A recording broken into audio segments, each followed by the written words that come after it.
પૂર્વ પ્રસંગમાં આપણે પ્રથમ શ્લોકનું અવગાહન કર્યું શ્રી કલ્યાણરાયજીની ટીકામાંથી. સર્વમાર્ગેષુ નષ્ટેષુ કલૌ ચ ખલધર્મિણી પાષંડ પ્રચુરે લોકે કૃષ્ણ એવ ગતિર્મમ.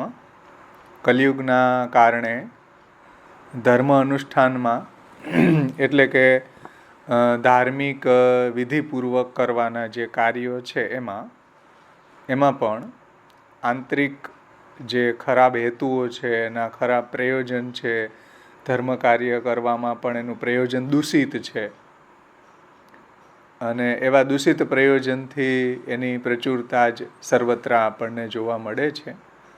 અથવા તો ઈશ્વર ભજન વિરોધી બધા ઉપધર્મો જેવા કે અનિશ્વરવાદી છે, એટલે ઈશ્વર નથી એવું કહેનારા જે લોકો છે, અને જ્ઞાન, વૈરાગ્ય, અહિંસા, દયા, લોક ઉપકાર ઇત્યાદિમાં પાખંડનો જ વિપુલ પ્રચાર આપણને જોવા મળે છે. આવા ધર્મ કાર્યો પણ લોકો શુદ્ધ ભાવથી નથી કરતા, એનું દૂષિત પ્રયોજનથી કરે છે, એટલે એમાં આપણને પાખંડ જ વિપુલ પ્રમાણમાં જોવા મળે છે.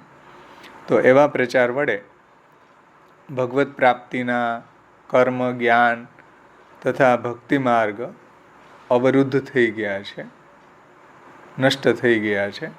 હવે એ માર્ગો દ્વારા ફલ પ્રાપ્ત થઈ શકે એમ નથી.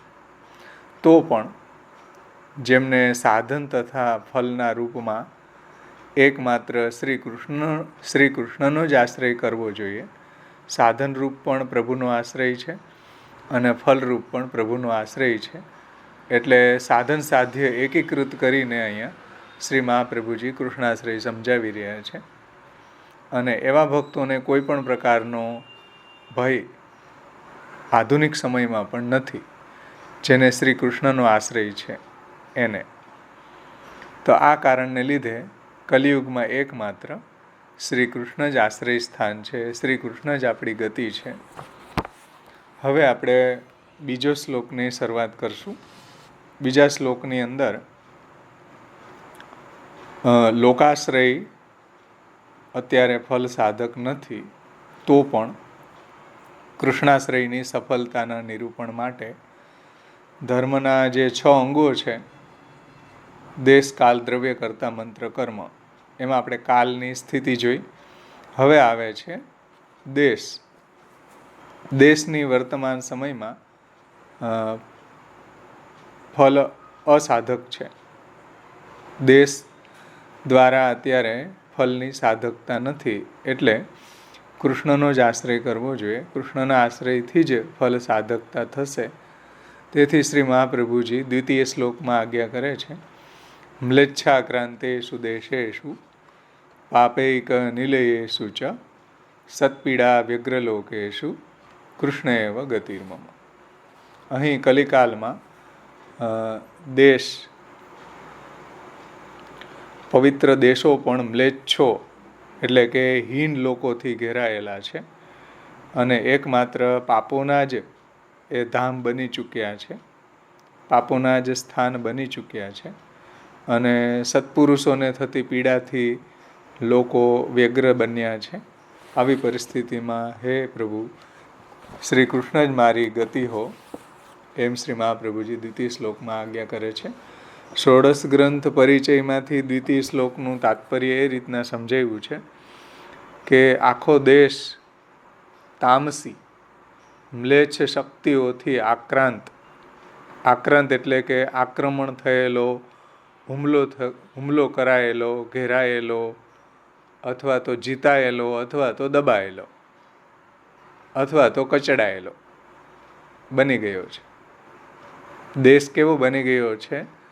આવી મ્લેચ્છોથી, આવી દુષ્ટ લોકોથી એમાં હુમલો થયો છે, એનાથી ઘેરાયેલો છે, એનાથી જીતાયેલો છે, એનાથી દબાયેલો છે, એનાથી કચડાયેલો છે, એવો દેશ બની ગયો છે.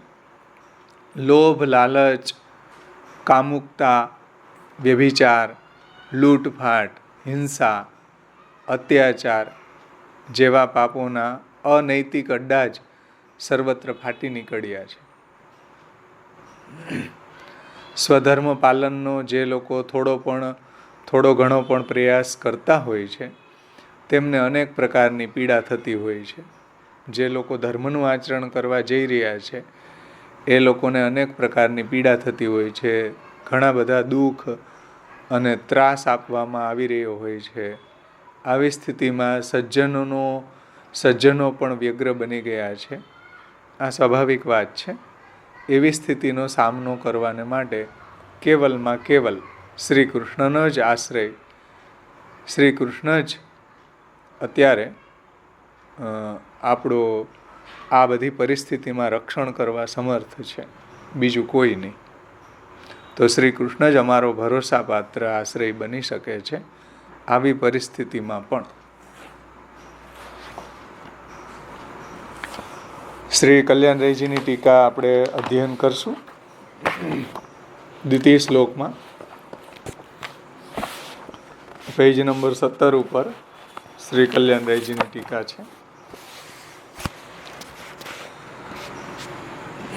એમાં સર્વપ્રથમ શંકા ઉઠાવે છે श्री कल्याणराय जी,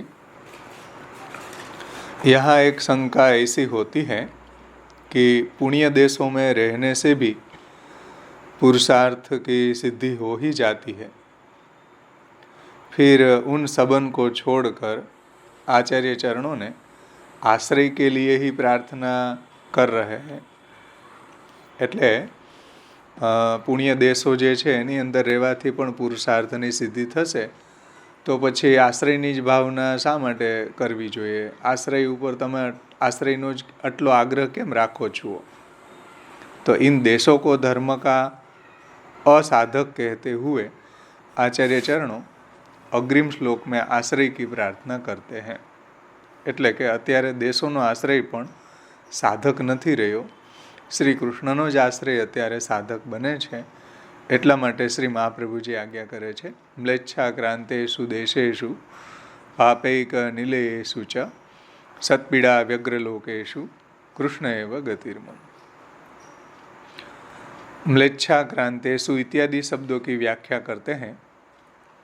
इसका तात्पर्य है कि देश में हीन जाति के लोगों का आक्रमण हो जाने पर कृष्ण ही गति. દેશોની અંદર બધા હીન જાતિના જ લોકો રહે છે, જ્યાં આપણે ધર્મ કાર્ય કરવું અશક્ય બની ગયું છે.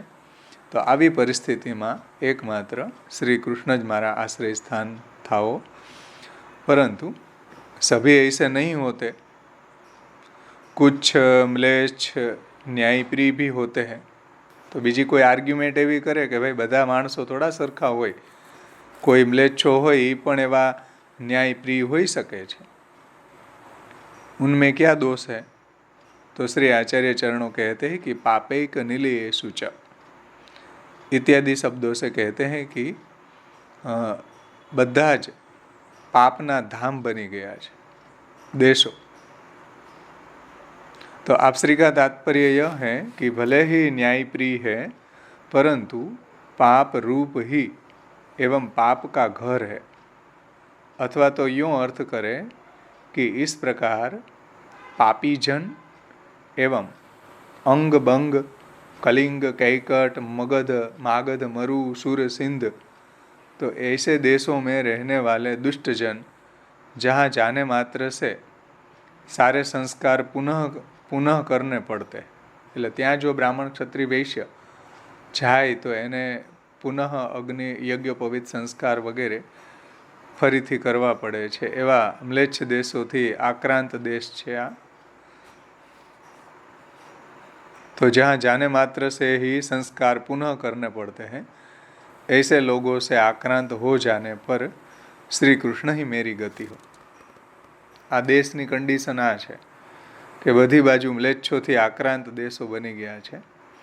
મ્લેચ્છો એટલે કોઈ મોમેડિયન જ નહીં, પણ જે લોકો સેક્યુલર હિન્દુ છે એ પણ એવા જ શાસ્ત્ર વિરુદ્ધ આચરણ કરનારા થયા છે. ધર્મનિરપેક્ષ હિન્દુઓ મોટા ભાગના જે આ કોંગ્રેસીઓ છે એ બધા આવા જ લોકો છે કે જે ધર્મશાસ્ત્ર પ્રત્યે કોઈ નિષ્ઠા નથી.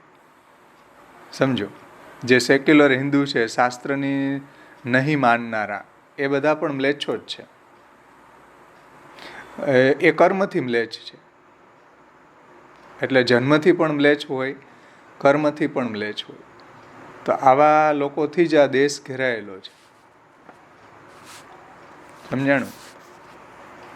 હમણાં તમે જુઓ, થોડા દી પહેલાં જ જે અહીંનો ભારતનો ચીફ જસ્ટિસ મોટામાં મોટો, એને વિષ્ણુની મૂર્તિ ખંડિત કરી નાખી, તો એણે શું જવાબ આપ્યો? કે વિષ્ણુએ એ ખંડિત કરી નાખી તો વિષ્ણુએ ફરીથી પાછું એને એ મૂર્તિ અખંડિત બની જવી જોઈએ ને. બોલો, આ મ્લેચ્છ લોકો છે. આ જન્મથી મ્લેચ્છ નથી, કર્મથી મ્લેચ્છ છે. કે જે એટલા ઊંચા દરજ્જા ઉપર બેઠા છે એને એ એટલી અકલ નથી કે મૂર્તિ ખંડિત થઈ હોય તો મૂર્તિ એની રીતે સાજી થઈ જવી જોઈએ ને. આવા મૂર્ખાઓનો અહીંયા પાર નથી કોઈ. આવા સેક્યુલર જે હિન્દુઓ છે એ બધા મ્લેચ્છો છે, કર્મથી મ્લેચ્છો છે. એનાથી આ બધા દેશ આપણો ઘેરાઈ ગયેલો છે. એવું મહાપ્રભુજી 550 વર્ષ પહેલાં કહે છે. ત્યારે તો મ્લેચ્છનું સામ્રાજ્ય હતું. સમજો, એવી કન્ડિશનમાં પણ શ્રી મહાપ્રભુજીએ ભક્તિનો પ્રચાર કર્યો. એવી કન્ડિશનમાં પણ શ્રી મહાપ્રભુજી, ગુસાઈજી, શ્રી હરિરાયજી, પુરુષોત્તમજી, શ્રી ગોકુલનાથજી, આ બધા આચાર્યોએ આવા મ્લેચ્છોથી ઘેરાયેલા દેશો આપણો હતો, એવી પરિસ્થિતિમાં પણ ભક્તિનો એને પ્રચાર પ્રસાર કર્યો અને લોકોને, દૈવી જીવોને ભગવદ આશ્રય દ્વારા એવું આશ્વાસન આપ્યું કે ભાઈ અત્યારે પણ ભગવદ આશ્રય કરવાથી ઉદ્ધાર થઈ શકે છે. સમજો, આજે તો એ લોકશાહી છે એવી પરિસ્થિતિ નથી. શ્રી મહાપ્રભુજીના વખતમાં તો મ્લેચ્છોનું જ રાજ્ય હતું અને ત્યારે કોઈ કેસ ન ચાલતા. ઓર્ડર ઇસ્યુ થવાય, સીધું ગરદનથી, સીધું ધડથી મસ્તકનું જુદું જ થતું. એવી પરિસ્થિતિમાં આપણા મહાપ્રભુજી, ગુસાઈજી, ગોપીનાથજી, હરિરાયજી, પુરુષોત્તમજી વગેરે, શ્રી ગોકુલનાથજી વગેરે આચાર્યોએ આપણા ધર્મની રક્ષા કરી છે, ભક્તિનો પ્રચાર પ્રસાર કર્યો છે. સમજો કે જે પરિસ્થિતિમાં તિલક કંઠી ન ધારણ કરવા દેતા, એવી પરિસ્થિતિમાં પણ આપણા આચાર્યોએ સ્ટ્રગલ કરી છે. આજે એવી પરિસ્થિતિ નથી. સમજમાં આવે છે ને વાત? તો એ વાત મહાપ્રભુજી અહીં કહે છે કે ભાઈ મ્લેચ્છાક્રાંતેષુ દેશેષુ પાપૈક નિલયેષુ ચ, પાપના અડ્ડા બની ગયા છે બધી બાજુએ. આગળ શ્રી કલ્યાણરાયજી સમજાવે છે, तो किंतु यहाँ प्रश्न यह होता है कि बनिया आदि अन्य जातियों के लोग सदाचारी हो तो पापाचरण उसका क्या बिगाड़ सकता है?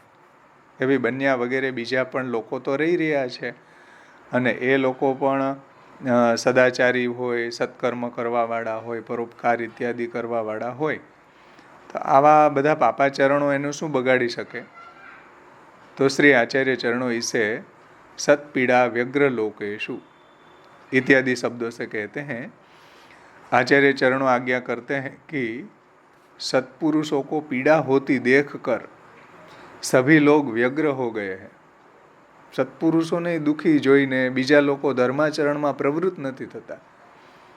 જે લોકો સત્પુરુષો છે, સારું આચરણ કરે છે, સત્કર્મ કરે છે, ભગવદ ભજન કરે છે, એવા લોકો વધારે પીડાયેલા દેખાય છે.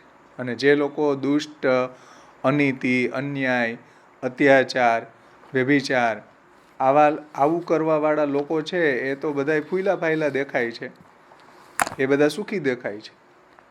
અને જે સત્કર્મ કરવાવાળા છે, પરોપકાર ઇત્યાદિ કરવાવાળા છે, જે દેશ પ્રત્યે જેની નિષ્ઠા છે, ધર્મ કાર્ય કરનારા છે, અધર્મનો વિરોધ કરનારા છે, એવા જ લોકોને પોલીસ પકડીને જેલમાં ઠોસી દેશે. જે મ્લેચ્છો છે, જે શાસ્ત્ર વિરુદ્ધ આચરણ કરનારા છે, પાખંડ કરનારા છે, દુષ્ટ આચરણ કરનારા છે, આપણા દેવી દેવતાઓની મૂર્તિઓને તોડી નાખનારા જે છે, લાલચુ છે, લોભી છે, વ્યભિચારી છે, લૂંટફાટ કરનારા છે, હિંસા કરનારા છે, અત્યાચાર કરનારા છે, એને કોઈ પકડતું જ નથી. જે કોઈ દેશને માટે કાંઈ કરે તો એને પોલીસ જેલમાં ઠૂંસી દે. તો આવા સત્પુરુષોને થતી પીડાથી લોકો વ્યગ્ર બન્યા છે. શું કરવું ભાઈ? આવી પરિસ્થિતિમાં શું ઉપાય છે? તો શ્રી મહાપ્રભુજી કહે છે કે હજી ઉપાય છે ભાઈ. કૃષ્ણ એવ ગતિર્મમ.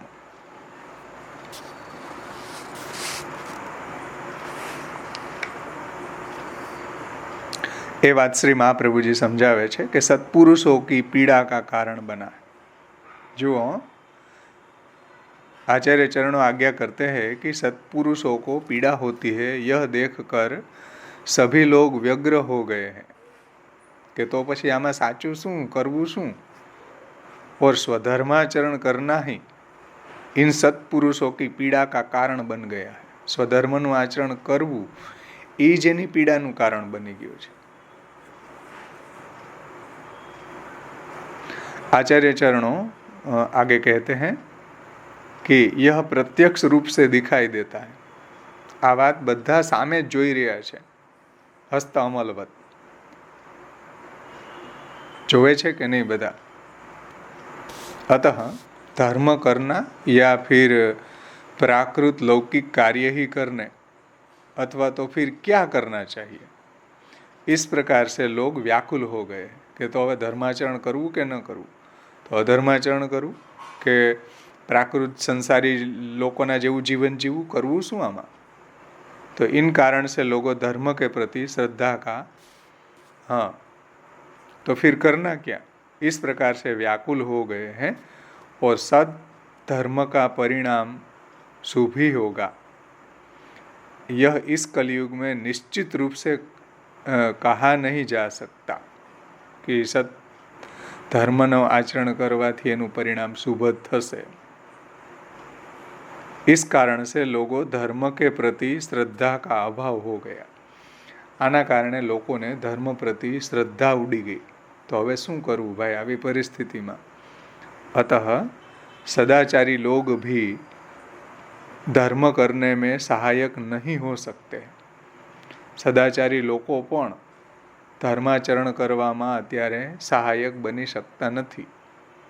આપણને એમ લાગે કે આવા દેશમાં જઈને ધર્માચરણ કરશું, કે આવા જે સત્પુરુષો છે એના સંગ કરવાથી ધર્માચરણ થશે. મહાપ્રભુજી કે ભાઈ બધું કોલોપ્સ થઈ ગયું. પાપે કનિલે એ સૂચ સત્પીડા વ્યગ્ર લોકેશુ कृष्ण एव गतिर्मम. तो सदाचारी लोग भी धर्म करने में सहायक नहीं हो सकते हैं, यह अर्थ है. और देवता भी भारतवर्ष में उत्पन्न हुए मनुष्यों की इस प्रकार से महिमा गाते हैं कि जिन जीवों ने भारतवर्ष में भगवान की सेवा के योग्य जो मनुष्य जन्म प्राप्त किया है, उन्होंने ऐसा क्या पुण्य किया होगा, क्या पुण्य किया है.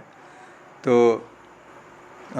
इस परम सौभाग्य के लिए तो हम भी तरस रहे કે ભાઈ આ ભારત દેશ છે એની અંદર જેનો જન્મ થયો છે ને જે ભગવાનનો આશ્રય કરે છે, ભગવાનનું ભજન કરે છે, એના ટૂંકા આયુષ્યને પણ ધન્ય છે. અમારા કલ્પ સુધીના આયુષ્યને ધિક્કાર છે કે જેમાં અમે ભગવાનનું ભજન નથી કરી શકતા. આ રીતના દેવતાઓ છે એ શ્રીમદ ભાગવતના પંચમ સ્કંધના 19મા અધ્યાયના 21મા શ્લોકમાં ભારતની અંદર રહેવાવાળા રહીને જે ભગવાનનું ભજન કરવાવાળા છે, ભગવાનનો આશ્રય કરવાવાળા છે, એની એ લોકો પ્રશંસા કરે છે. અને એમ કહે છે કે અમારા આયુષ્ય તો બહુ કલ્પો સુધીના છે, લાખો વર્ષના છે, મોટા મોટા છે, પણ અમે ભગવાનનું ભજન કરી નથી શકતા. એના કરતાં ભલે અમને ભારત ભૂમિ ઉપર ટૂંકું આયુષ્ય મળે, 50 વર્ષનું જ કેમ ન મળે, 40 વર્ષનું જ કેમ ન મળે, તો એમાં અમે ભગવાનનું ભજન કરી શકીએ. એ રીતના દેવતાઓ ભગવાનનું ભજન કરવાવાળાની સ્તુતિ કરે છે. इत्यादि वाक्यों के द्वारा भारत देश के सभी स्थल कृष्ण का आश्रय करने वाले के अनुकूल है. પણ શ્રી કૃષ્ણનો આશ્રય કરવા માટે હજી કોઈ જાતની પ્રોબ્લેમ નથી. શ્રી કૃષ્ણનો આશ્રય તો આવી કન્ડિશનમાં પણ થઈ શકે છે. એમાં કાંઈ કોઈ જાતનો વિક્ષેપ એમાં નથી. એટલે ફિર પ્યાર નયા હો सकता है, इन चिकने ताजे नए हरे पत्तों के साये में सुमने फिर प्यार नया हो सकता है. जीवन में पतझड़ आने से जीवन का अंत नहीं होता, फिर प्यार नया हो सकता है. આવી પતઝડ આવી ગઈ છે, દેશ છે મ્લેચ્છોથી ઘેરાઈ ગયો છે, પાપના અड्डाઓ ફૂટી નીકળ્યા છે, સત્પુરુષોને થતી પીડાથી લોકો વ્યગ્ર બની ગયા છે. પરંતુ આવી કન્ડિશનમાં પણ કૃષ્ણ એવ ગતિર્મમ, આજે જો કૃષ્ણનો આશ્રય કરવામાં આવે તો પણ એને આવા દેશની અંદર આવી પરિસ્થિતિમાં પણ એને ભગવાનની પ્રાપ્તિ થઈ શકે છે. એવું અહીંયા કલ્યાણરાયજીએ બહુ સુંદર રીતે ટીકામાં આપણને સમજીએ. આમાં કોઈને કંઈ પ્રશ્ન છે? અહીંયા ટીકા આ શ્લોકની સંપન્ન થઈ છે, તો કોઈને કંઈ પ્રશ્ન હોય તો આપણે એને ચર્ચા કરીએ મળીને. બોલો, સમજમાં આવ્યું? કન્ડિશન, દેશની કન્ડિશન.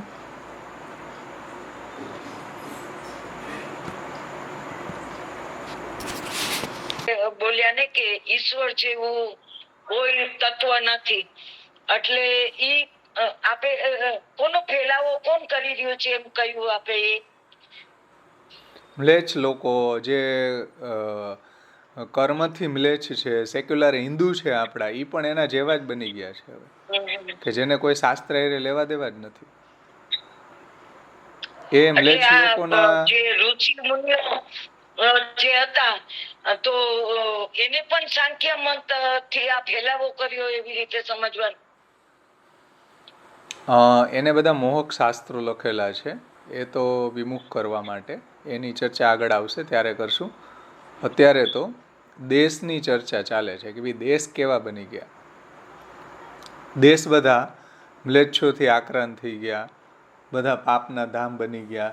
જ્યાં જુઓ ત્યાં તમે જુઓ તો લાલચ, લોભ, કામુકતા, લૂંટફાટ, હિંસા, અત્યાચાર, વ્યભિચાર, આવા પાપોના અનૈતિક અડ્ડા સર્વત્ર ફાટી નીકળ્યા. તો આવી પરિસ્થિતિમાં ભજન કેમ કરવું?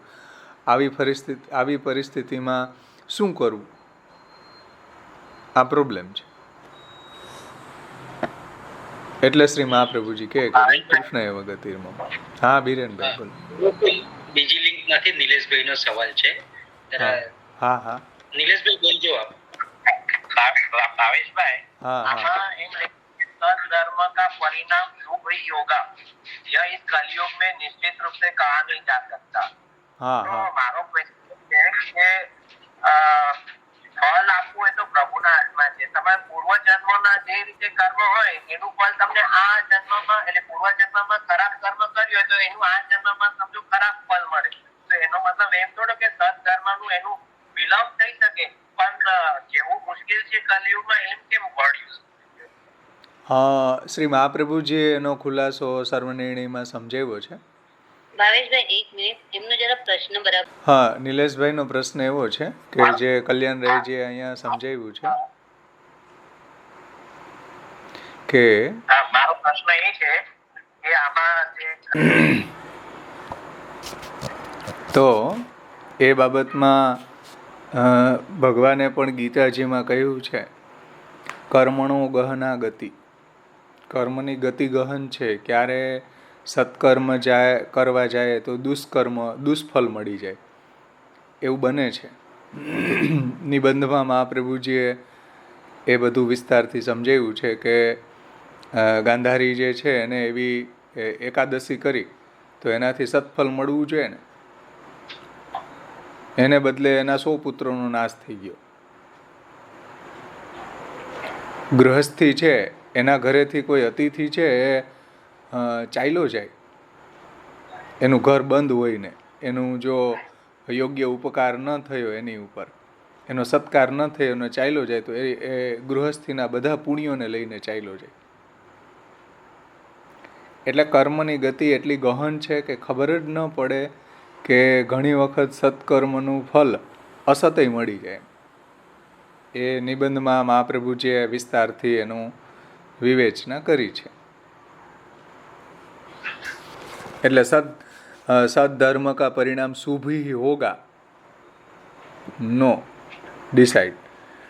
આપણે એને નિર્ણય ન કરી શકીએ. કેમ કે કર્મણા ગહનો ગતિ, એની ગતિ જેવી ગહન છે કે ભાઈ ક્યારે શું ફળ મળી જાય કંઈ ડિસાઇડ ન કરી શકીએ. આપણને લાગે કે આ સારું કર્મ કરી દીધું, અહીંયા ચલો આપણે દાન કર્યું તો દાન કર્યું આપણને લાગે કે આ તો બહુ ઉત્તમ વાત છે, પણ એવું નથી. એ દાનનું ફળ નૃગુ રાજાને ભોગવવું પડ્યું, કાચિંડો થવું પડ્યું, તો શુભ ક્યાં મળ્યું? દાનનું ફળ તો શુભ હોવું જોઈએ ને. ખબર જ ન પડે આપણને, કે આપણને લાગે કે આ શુભ કર્મ છે તો શુભ ફળ મળશે, એવું જરૂરી નથી. એટલે આમાં ભાવેશભાઈ કલયુગ કીધું, પણ એ તો ઉપલક્ષણ કીધી. એટલે કલયુગ સિવાય બધા જ યુગમાં એ પોસિબલ છે ને. તમને શું ફળ મળશે એ થોડું નક્કી છે, એ તો ભગવાનના હાથમાં છે. કર્મ કર્મ ના ગતિ. હા, એટલે મહાપ્રભુજી કહે છે કે ભાઈ કૃષ્ણ એવ ગતિર્મમ, આ બધી આમાં પૈડા જેવું નથી અત્યારે.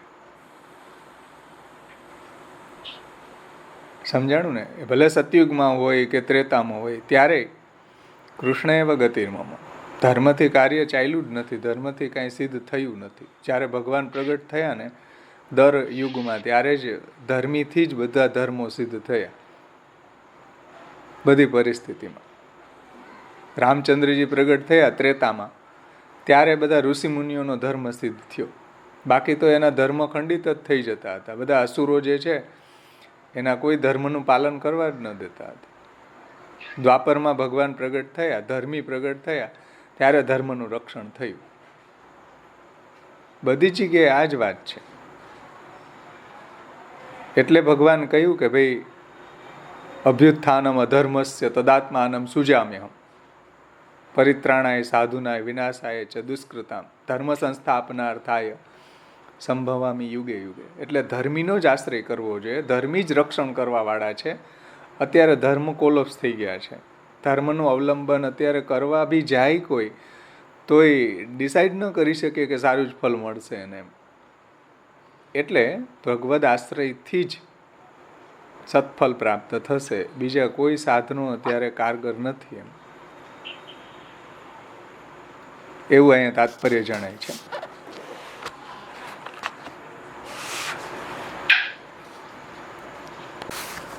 થોડી એક ટીકા હજી આપણે લેશું આમાં, આ શ્લોકમાં, બીજા શ્લોકમાં. શ્રી બ્રિજરાઈજીની ટીકા છે 56મા પેજ ઉપર. એમાં શ્રી બ્રિજરાઈજી આજ્ञा કરે છે कि उपरयुक्त पद्धति से आचार्य चरणों ने काल दोष के द्वारा संग दोष उत्पन्न होना एवं मार्ग का नाश होना बताया गया है. काल तो सर्वत्र एक जैसा एवं सर्वत्र व्याप्त है, परंतु काल की अपेक्षा એટલે કાલ જે છે એ તો બધી જગ્યાએ ચાલો સરખો જ છે, કલિકાલ જ છે.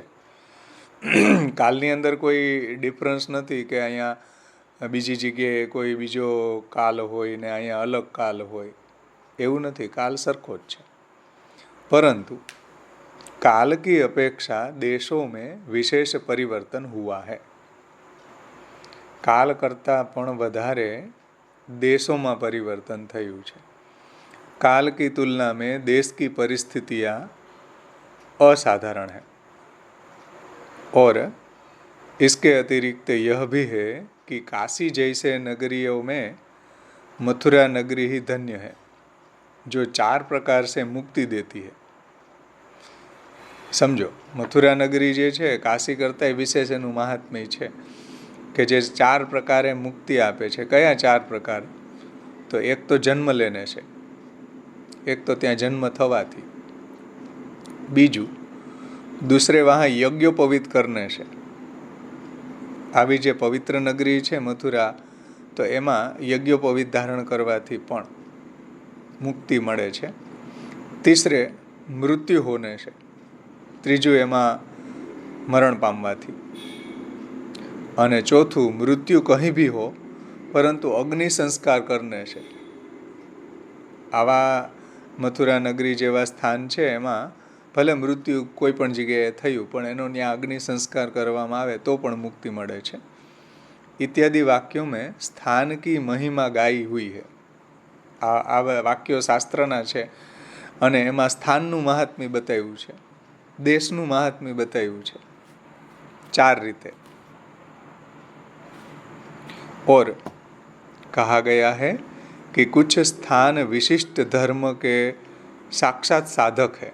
અને કેવાક સ્થાનો એવા છે વિશિષ્ટ સ્થાનો છે કે જ્યાં રહેવાથી ધર્મની સિદ્ધિ થાય, धर्म के साक्षात साधक होते हैं। जैसे कि फॉर एग्जाम्पल 10મા સ્કંધના 29મા અધ્યાયના 10મા શ્લોકમાં કહ્યું છે कि मेरे भक्त साधुजन जिन पवित्र स्थानों में रहते हों वहीं निवास करना चाहिए। कि ज्યાં મારા સત્પુરુષો, મારા સાધુજનો, મારી ભક્તિ કરવાવાળા જે છે એ જ્યાં રહેતા હોય ત્યાં નિવાસ કરવો જોઈએ। तो इत्यादि वाक्य से यह प्रतीत होता है कि इन पवित्र स्थलों पर निवास करने से भगवान मार्ग पर चलना अनुकूल हो जाता है। ઉત્થાનિકા છે હો ભાઈ, ટીકા હજી જવાબ નથી, આ શંકા છે, ઉત્થાનિકા છે, અવતરણિકા એને એ પછી શ્લોક આવી રહ્યો છે। તો આવું તો મારા જ્યાં ભક્તો રહેતા હોય ત્યાં રહેવાથી માર્ગ ઉપર ચાલવાનું અનુકૂળ થઈ જાય છે। तो इस भ्रम का निवारण करने के लिए आचार्य चरणों अग्रिम श्लोक में म्लेच्छाक्रांतेषु देशेषु पापैकनिलयेषु च सत्पीड़ा व्यग्रलोकेषु कृष्ण एव गतिर्मम इत्यादि शब्दों से काल के दुष्ट हो जाने के कारण देश में भी आ जाने वाले दोषों को कहते हैं। જેમ કાલમાં દોષ છે એમ દેશમાં દેશોત્થ દોષ છે, દેશની અંદર રહેવાથી પણ એટલે દેશો આવા બની ગયા છે, પાપૈક નિલયેષુ ચ બની ગયા છે। તો એના જવાબમાં આગળ મહાપ્રભુજી હવે સમજાવે છે કે ભાઈ म्लेच्छाक्रांतेषु देशेषु, तो इत्यादि श्लोक में भी भाव लक्षणा सप्तमी समझनी चाहिए, व्याकरणના એંગલથી સમજાવ્યું છે। और च म्लेच्छाक्रांतेषु देशेषु पापैक निलयेषु च शब्द यहाँ और के अर्थ में न लेकर यहाँ इस श्लोक में कही बात हृदय में व्यवस्थित धारण करने के अर्थ में आचार्य चरणों ने प्रयुक्त किया है। कि भाई आ श्लोक में जे महाप्रभुजीए जे कंडीशन समझावी है देशनी એને તમે સિરિયસતાથી સમજો એટલા માટે ચ મૂક્યો છે। तो इस श्लोक में कही गई सभी बातें अर्थात देश म्लेच्छों से आक्रांत हो गया है, पाप का घर बन चुका है, सत्पुरुषों को पीड़ा होने से वो व्यग्र हो गए हैं, यह सभी बातें कलयुग में ही हो रही है, यह समझना चाहिए। यह तो श्रीमद् आचार्य चरणों ने इस श्लोक में यह आज्ञा की है कि देश म्लेच्छों यवनों से आक्रांत हो गया है, परंतु इसे उपलक्षण ही समझना चाहिए। म्लेच्छाक्रांतेषु ये उपलक्षण विधि थी महाप्रभुजीए समझाव्યું છે। वास्तव में तो आप श्री का तात्पर्य यह है कि अति तामसी लोगों से देश आक्रांत हो चुका है। એ પછી જન્મથી म्लेच्छ હોય કે જન્મથી ન હોય ને કર્મથી म्लेच्छ હોય, આવા તામસ લોકોથી જ દેશ ઘેરાઈ ગયેલા છે। ક્યાંય તમને સારો માણસ જોવા ન મળે, હજારે કોઈ એક વ્યક્તિ સારો મળે, તો तामसी लोगों से देश आक्रांत हो चुका है, व्याप्त हो चुका है। इनसे व्याप्त होने का अर्थ यह है कि हमें इनकी आज्ञा अनुसार कर रहना पड़ता है। व्याप्तનો अर्थ શું કરે છે અહીંયા કે એના અંડરમાં રહેવું પડે છે। इनकी आज्ञा के अनुसार रहने में क्या दोष है? बोलो, कोई एम के भाई एनी आज्ञाમાં રહેવામાં શું दोष છે? तो यह आचार्य चरण એનું समाधान करता कहे છે पापैक निलयेषु च इत्यादि शब्दों से कहते हैं कि एकमात्र અહીંયા पापैक એમાં एक शब्द जे છે એને समझावे છે। एक का अर्थ मुख्य भी होता है, अन्य भी होता है और केवल भी होता है। पापैक निलयेषु च, तो एक એટલે એકનો અર્થ શું લેવો, એના એકનો 3 અર્થો અહીંયા કર્યા. એક તો મુખ્ય થાય, अन्य पण થાય અને केवल पण થાય. तो इन तीनों अर्थों में होता है. पाप शब्द में तत्पुरुष समास है, ये व्याकरण एंगल थी समझाયું છે. અને इसका अर्थ यह हुआ कि धर्मस्थल एकमात्र पाप, व्यभिचार, चोरी, दुर्जनता आदि के घर बन चुके. धर्मस्थानो जे છે એ પણ આવા પાપના અડ્ડા બની ગયા. पापी पुरुष लोभी, कामी एवं हिंसक हो गए हैं. यहाँ वहाँ व्यभिचार करते फिरते हैं, चोरी आदि करवा रहे हैं. इनकी देखा देखी अन्य लोग भी चुगलीखोरी, वैश्यावृत्ति करने लग पड़े हैं. यह दोष है. समझो, ધર્મસ્થાનોમાં પણ આવું જોવા મળે છે. હવે શું કરવું? માણસ બધેથી ને કંટાળે તો ધર્મસ્થાનમાં જાય, ચાલો કે ત્યાં શાંતિ મળે, કે ત્યાં આપણને કંઈક જાણવાનું મળે. પણ ધર્મસ્થાનોમાં આ કૂવામાં જ ભાંગ ઘોડાઈ ગઈ. કૂવામાં ભાંગ ઘોડાઈ ગઈ હોય તો અવેડામાં પણ ભાંગ જ આવે ને. તો ત્યાંય આ જ હાલત છે. હવે ક્યાં જવું બોલો? તમને એમ કે આપણે ધર્મસ્થાનમાં જઈને ત્યાં કંઈક સત્કાર્ય કરીએ, પણ ત્યાંય આ જ હાલત છે. એટલે શ્રી મહાપ્રભુજી કહે છે કે કૃષ્ણ એવ ગતિર્મમ. બધી પરિસ્થિતિમાં પ્રભુનો આશ્રય હજી એમાં કોઈ જાતની પ્રોબ્લેમ નથી આવી. ઘરમાં બેસીને ભગવદ આશ્રય તો કરી શકીએ કે નહીં? ઘરમાં બેસીને શ્રી કૃષ્ણ શરણમ મમ તો કરી શકીએ કે નહીં? તો પણ ભગવદ પ્રાપ્તિ થશે ભાઈ, આવી કોઈ ધર્મસ્થાનોની ભાંગજળમાં પડ્યા વગર. હવેલી જવાની જરૂર નથી. હા, આવા ધર્મસ ન્યાય પણ તમને ઠાકોરજીના નામે ધંધો ખોલીને બેસી ગયા કે લાવો રાજભોગના નામે 500 રૂપિયા, લાવો મંગલાના 250 રૂપિયા, લાવો હિંડોળાના 5000 રૂપિયા, પલનાના 5000 રૂપિયા. હવે જાવું ક્યાં?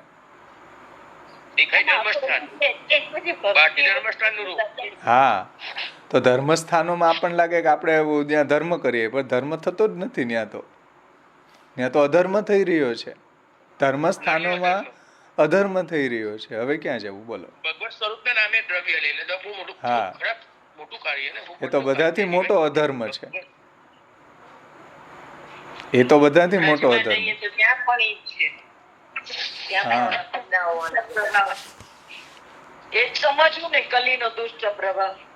હા, દેશો એવા થઈ ગયા, પાપના અડ્ડા બની ગયા, ધર્મસ્થાનો પાપના અડ્ડા બની ગયા. તો હવે શું કરવું બોલો? આવી પરિસ્થિતિમાં જાય તો માણસ જાય ક્યાં? એટલા માટે મહાપ્રભુજી ભક્તિ વર્ધિત ગ્રંથમાં બધું શીખવાયું. એટલે મહાપ્રભુજીએ 16 ગ્રંથ સમજાવ્યા કે આ રીતના જો તમે રહેશો, જીવશો, તો આવી પરિસ્થિતિમાં પણ ભજન કરી શકશો. સમજાણું ને? એટલે તમે જુઓ, જ્યારે મ્લેચ્છોના આક્રમણ થતા તો ઘણી બધી મૂર્તિઓ એણે તોડી. પુષ્ટિ માર્ગી કોઈ સ્વરૂપ ખંડિત નથી થયું. શ્રીનાથજી પણ ટોળના ઘનોમાં પધારી ગયા. આવડું મોટું સ્વરૂપ, કેટલા સ્વરૂપો મથુરામાં તમે જુઓ. ગજનવી આવ્યો સોમનાથમાં, મથુરામાં કેટલા સ્વરૂપોને એણે ખંડિત કર્યા. પણ પુષ્ટિ માર્ગી કોઈ સ્વરૂપ ખંડિત નથી થયું. કેમ કે આપણે જાપીજીમાં પધરાવીને ભાગી જતા, અને જેની અચલ પર પ્રતિષ્ઠા હતી એ સ્વરૂપ તો બીજે લઈ ન જઈ શકાય, એટલે ખંડિત થઈ ગયા બધા. આપણી બધા જ દેવી દેવતાઓની મૂર્તિને એણે ખંડિત કરી નાખી. પણ આપણા શ્રીનાથજીનું આટલું મોટું સ્વરૂપ હતું છતાંય એ ખંડિત નથી થયું. એ ટોળના ઘનોમાં પધારી ગયા. આપણા બધા હિન્દુઓ હતા, વૈષ્ણવો હતા, એ જાપીજીમાં ઠાકોરજી પધરાવીને ભાગી ગયા. સમજાણું ને? તો ફિર પ્યાર નયા હો શકતા. ભગવદ આશ્રય કરવાથી, ભગવાનની ભક્તિ કરવાથી હજી પણ આવી પરિસ્થિતિમાં પણ ભગવત પ્રાપ્તિ થઈ શકે છે. આના કરતાં પણ વધારે કપરી પરિસ્થિતિ, વધારે ડેન્જર પરિસ્થિતિ મહાપ્રભુજી ગુસાઈજીના વખતમાં હતી. છતાં પણ ત્યારે ભક્તિનો પ્રચાર શ્રી આચાર્ય ચરણોએ કર્યો. સમજો કેટલું મોટું આશ્વાસન હશે ત્યારના દેવીજીઓને. વિચાર કરો તમે. આવા મ્લેચ્છો, અત્યારે જે મ્લેચ્છોની સંખ્યા આટલી છે તો આ તોબા કરાવી દેશે ભારતની અંદર. તો ત્યારે તો સામ્રાજ્ય જ એનું હતું, તો કેવી કન્ડિશન હશે? તમે વિચારો, થોડુંક શાંત ચિત્તથી વિચારજો આ વાત, કે એવી પરિસ્થિતિમાં આપણા મહાપ્રભુજીએ કેટલો પરિશ્રમ લીધો દૈવી જીવોનો ઉદ્ધાર કરવા માટે, કેટલું બધાને આશ્વાસન મળ્યું હશે, કેટલું હૃદયમાં એને શીતલતા પ્રદાન કરી હશે મહાપ્રભુજીએ, કે ભાઈ આવી પરિસ્થિતિમાં પણ કૃષ્ણ એવા ગતિર્મમ, એમાં કોઈ પ્રોબ્લેમ નથી આવી હજી.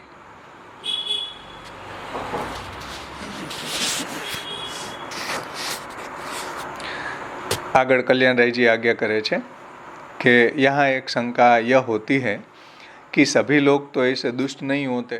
તમે એમ કહો કે બધા દુષ્ટોથી ઘેરાઈ ગયા છે, પાપે કનીલે સૂચ થઈ ગયા છે દેશ બધા, તો કઈ બધા થોડા એવા દુષ્ટ હશે? તો इसे दोष कैसे कहा जा सकता है? तो ये दोष કેવી રીતના કહી શકાય? કઈ બધા લોકો તો થોડા દુષ્ટ છે. तब श्री आचार्य चरणों कहते हैं कि सत्पीड़ा व्यग्र लोकेशु कृष्ण एव गतिर्मम. सत्पीड़ा इत्यादि शब्दों से दूसरे दोष भी कहते हैं. सताम का अर्थ है स्वधर्म का निष्ठा से पालन करने वाले लोग. सत्पुरुष એટલે કોણ? સતામ એટલે કોણ? તો કે જે નિષ્ઠાથી પોતાના ધર્મનું પાલન કરે છે તે. सताम का अर्थ है स्वधर्म का निष्ठा से पालन करने वाले लोग. उन्हें पीड़ा होने का अर्थ यह ही है कि इनको व्यर्थ की गाली गलौच एवं दंड मिलने के क्लेश से ये उद्विग्न हो गए. એને ગાળો ખાવી પડે, એને પોલીસવાળા જેલમાં ઠોસી દે, સમજો, જે સતામ છે, જે ધર્મ સાથે ધર્મને નભાવવા માટે લડત કરી રહ્યા છે. સમજાઈશ ને વાત? હમણાં એક વાત સાંભળી કે એક વૈષ્ણવના પતિ હતા, એ જે ઓફિસની અંદર કામ કરતા હતા તો ત્યાં બધા રિશ્વતખોરી લોકો હતા. હવે એમાં એક વ્યક્તિ પોતે ધર્મથી નિષ્ઠાથી ધર્મનું આચરણ કરે કે રિશ્વત ન લે, તો એને લોકો ગાલી આપે, એને પાખંડી કહે, એને બધાના અપમાન સહન કરવા પડે, એને માર પણ ખાવો પડે. કેમ? કેમ કે રિશ્વત નથી લેતા.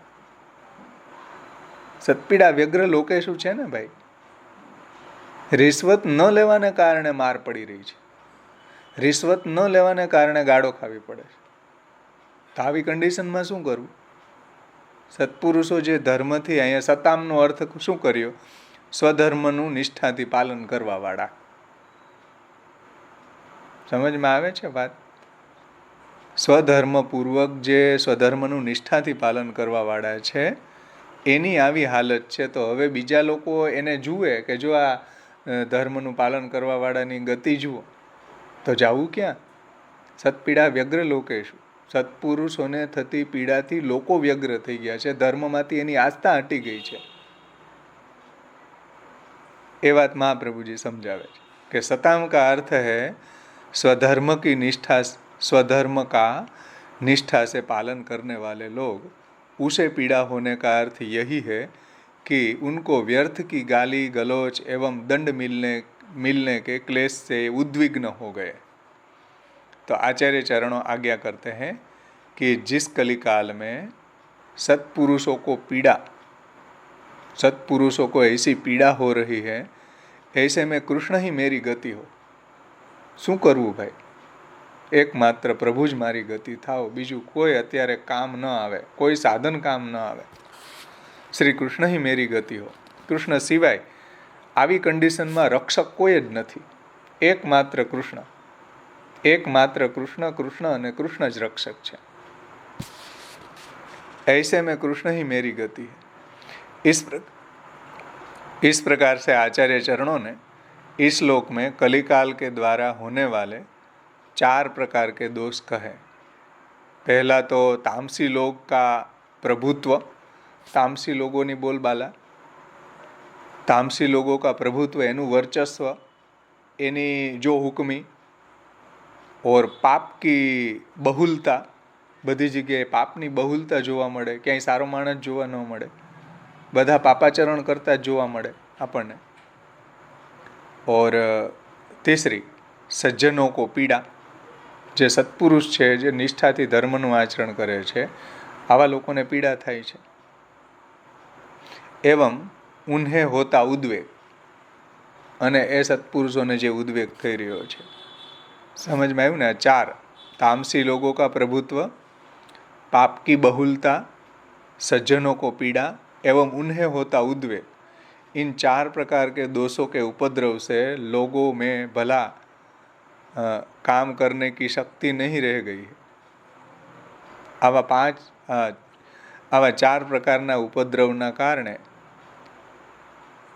કોઈ માણસને એમાં પ્રવૃત્ત થવાની ઈચ્છા ન થાય, કોઈ એવી काम करने की शक्ति नहीं रह गई है. अतः इस प्रकार समस्त मार्गों के नष्ट हो जाने पर भी श्री आचार्य जी आज्ञा करते हैं कि कृष्ण ही मेरी गति. આવી પરિસ્થિતિમાં પણ फिर प्यार नया हो सकता है. હજી કૃષ્ણ એવ ગતિર્મમ એ કારગર છે, હજી એના દ્વારા આપણને પ્રભુ પ્રાપ્તિ થઈ શકે છે. સમજમાં આવ્યું ને? કેટલું વરદાન છે મહાપ્રભુજીનું આ કૃષ્ણાશ્રય. એ આપણા ટીકાકારોને સમજીએ ને તો એ મહાપ્રભુજીની ધડકન આપણને સમજે. આપણે રોજ પાઠ કરી જાય કૃષ્ણાશ્રયનો, પણ બહુ સિરિયસ વાત મહાપ્રભુજી અહીંયા કરી છે આપણને, કે આવી પરિસ્થિતિમાં કેટલું મોટું આશ્વાસન છે. હા હા બોલો ભાવેશભાઈ. આમાં જે એક શબ્દનો જે અર્થ કયો ને, તો સિમિલરલી મહાપ્રભુજીનું જે બીજું બી એક વચન છે ને, એક શાસ્ત્રમ દેવકી પુત્ર ગીતમ એકો દેવો કૃષ્ણ પીવ કર્માપી એકમ તસ્ય નામાની, એ જે છે એમાં બી એક એટલે મુખ્યના અર્થમાં એ લેવાનું. એક્ઝેક્ટ. એકમનો અર્થ આ એક જ છે, બીજા શાસ્ત્રો છે જ નહીં એવો અર્થ ન લેવાનો. ના, મુખ્ય. હા, મુખ્યના અર્થમાં એકમ શાસ્ત્રમ દેવકી પુત્ર ગીતમ એટલે મુખ્ય શાસ્ત્ર ભગવદ્ ગીતા છે. કેમ કે એકમનો અર્થ આ એક જ છે, બીજા એકય શાસ્ત્ર જ નથી એવો અર્થ નીકળે, પણ એવું નહીં, તાત્પર્ય સમજવાનું નથી. હા બોલો, બીજા કોઈને આમાં છે પ્રશ્ન? છે ભાઈ? બ્રજરાયજીની ટીકા આપણે જોઈ, થોડું વિશેષ આપ્યું હતું એટલે મેં લીધી, આપણને મહાપ્રભુજીની વાણી દ્રઢ થાય એટલા માટે. તો છે કે નહીં મહાત્મ્ય કૃષ્ણાશ્રયનું? કૃષ્ણાશ્રયનું મહાત્મ્ય કેટલું છે? આજે કૃષ્ણાશ્રયની કોઈને ગરિમા જ નથી. આશ્રયનું એટલું મહાત્મ્ય છે.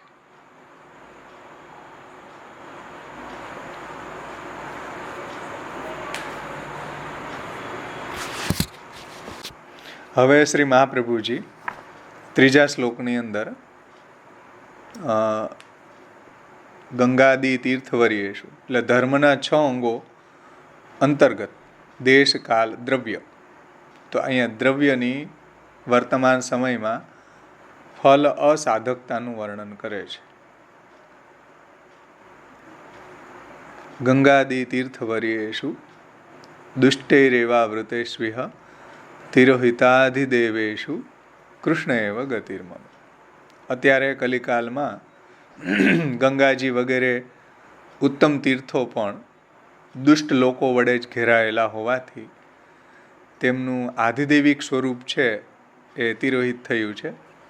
અને ત્યારે કૃષ્ણ જ મારા રક્ષક હો, કૃષ્ણ જ મારા આશ્રય છો, કૃષ્ણ જ મારા આશ્રય થાઓ. પરિચયમાં એનો અર્થ એ રીતના સમજાવ્યો છે કે બધા પવિત્ર સ્થળો, મંદિર, આશ્રમ, વન, પર્વત, સરોવર, ગંગાજી વગેરે તીર્થ એ બધા પૈસાના લાલચુ તથા દુષ્કર્મમાં ડૂબેલા ધર્મનો વાવટો ફરકાવવાવાળા, ધર્મનો વાવટો ફરકાવનાર ઉપદેશક, પંડા, પૂજારી, પુરોહિતોથી ઘેરાઈ ગયો છે. તીર્થો બધા જુઓ તમે, તીર્થોની કન્ડિશન જુઓ. અત્યારે તીર્થો કેવા બની ગયા કે બધા જેટલા બી તીર્થો સ્થાનો હતા, પવિત્ર સ્થળો હતા, એ પછી મંદિર હોય કે આશ્રમ હોય કે વન હોય કે પર્વત હોય કે સરોવર હોય કે ગંગાજી વગેરે ઉત્તમ તીર્થો હોય, એની અંદર પૈસાના લાલસુ અને દુષ્ટ કર્મમાં ડૂબેલા ધર્મનો વાવટો ફરકાવનાર ઉપદેશકો, પંડા, પૂજારી, પુરોહિતોથી ઘેરાઈ ગયા છે. તીર્થોની અંદર આ પ્રોબ્લેમ ઊભી થઈ. એના કરતાં અહીંયા કોઈ સારો માણસ મળી જાય, પણ તીર્થોની અંદર બધા આવા પંડા, પૂજારી, પુરોહિતોથી ઘેરાઈ ગયા.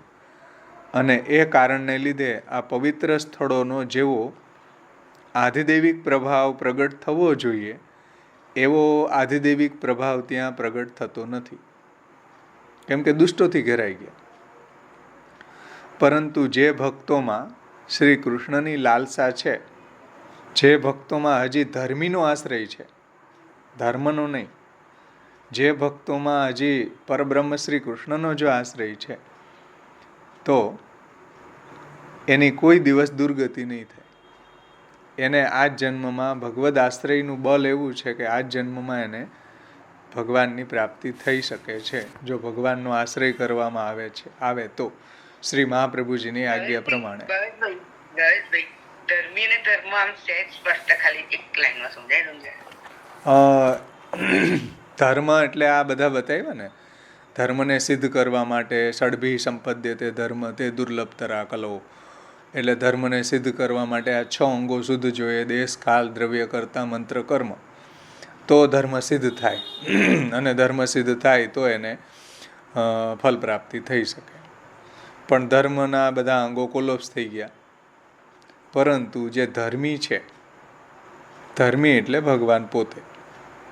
સમજાણું ને? પ્રભુનો આશ્રય જો અત્યારે કરવામાં આવે, ધર્મીનો આશ્રય કરવામાં આવે, તો આ સમયમાં પણ ભગવત પ્રાપ્તિ થઈ શકે. એટલે મર્યાદા માર્ગી લોકો છે એ તમે જુઓ મોટે ભાગે ધર્મનો આશ્રય અવલંબન કરતા હોય, કે ચાલો દેશનું અવલંબન કરે, કાલ, દ્રવ્ય, કર્તા, મંત્ર, કર્મ ઇત્યાદિ ઇત્યાદિ. પણ જો પુષ્ટિભક્ત છે ને એ આવા બધાનું અવલંબન ન કરીને એકમાત્ર પ્રભુનું જ અવલંબન કરે છે. એવું શ્રી મહાપ્રભુજી અહીંયા આપણને ઉપદેશ આપે છે કે ભાઈ અત્યારે ધર્મનો આશ્રય કારગર નથી, અત્યારે સફળ નહીં થાય. એકમાત્ર ભગવાનનો જ આશ્રય સફળ છે, ધર્મીનો જ આશ્રય સફળ છે. તો એને સમજાવે છે. જો સર્વપ્રથમ શ્રી કલ્યાણરાયજી उत्थानिका आज्ञा करे छे कि यहाँ यह शंका होती है कि भाई गंगा जैसे उत्तम तीर्थ के द्वारा तो समस्त पुरुषार्थों की सिद्धि हो सकती है. चालो काल आवो आवी गयो, देश आवो पापैक निलेषु च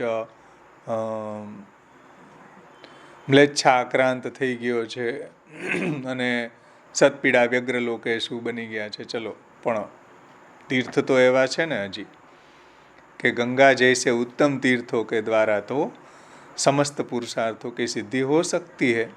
तो आपणे तीर्थनो आश्रय करवामां शुं वांधो? फिर यहाँ केवल भगवद आश्रय की ही बात क्यों कही जा रही है?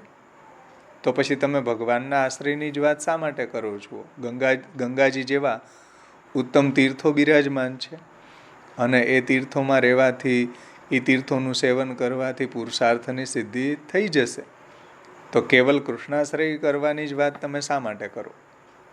इसका समाधान करते हुए श्री आचार्य चरणों तीर्थों में रहे हुए धर्म के साधनों को असाधक कहते हैं कि भाई तीर्थ पण अत्यारे असाधक बनी गया छे.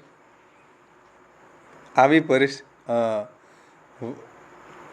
वहाँ की परिस्थिति का वर्णन अग्रिम श्लोक में करते हैं. तीर्थोनी कंडीशन शू छे, तीर्थोनी परिस्थिति अत्यारे शू छे एनु वर्णन श्री महाप्रभुजी करे छे.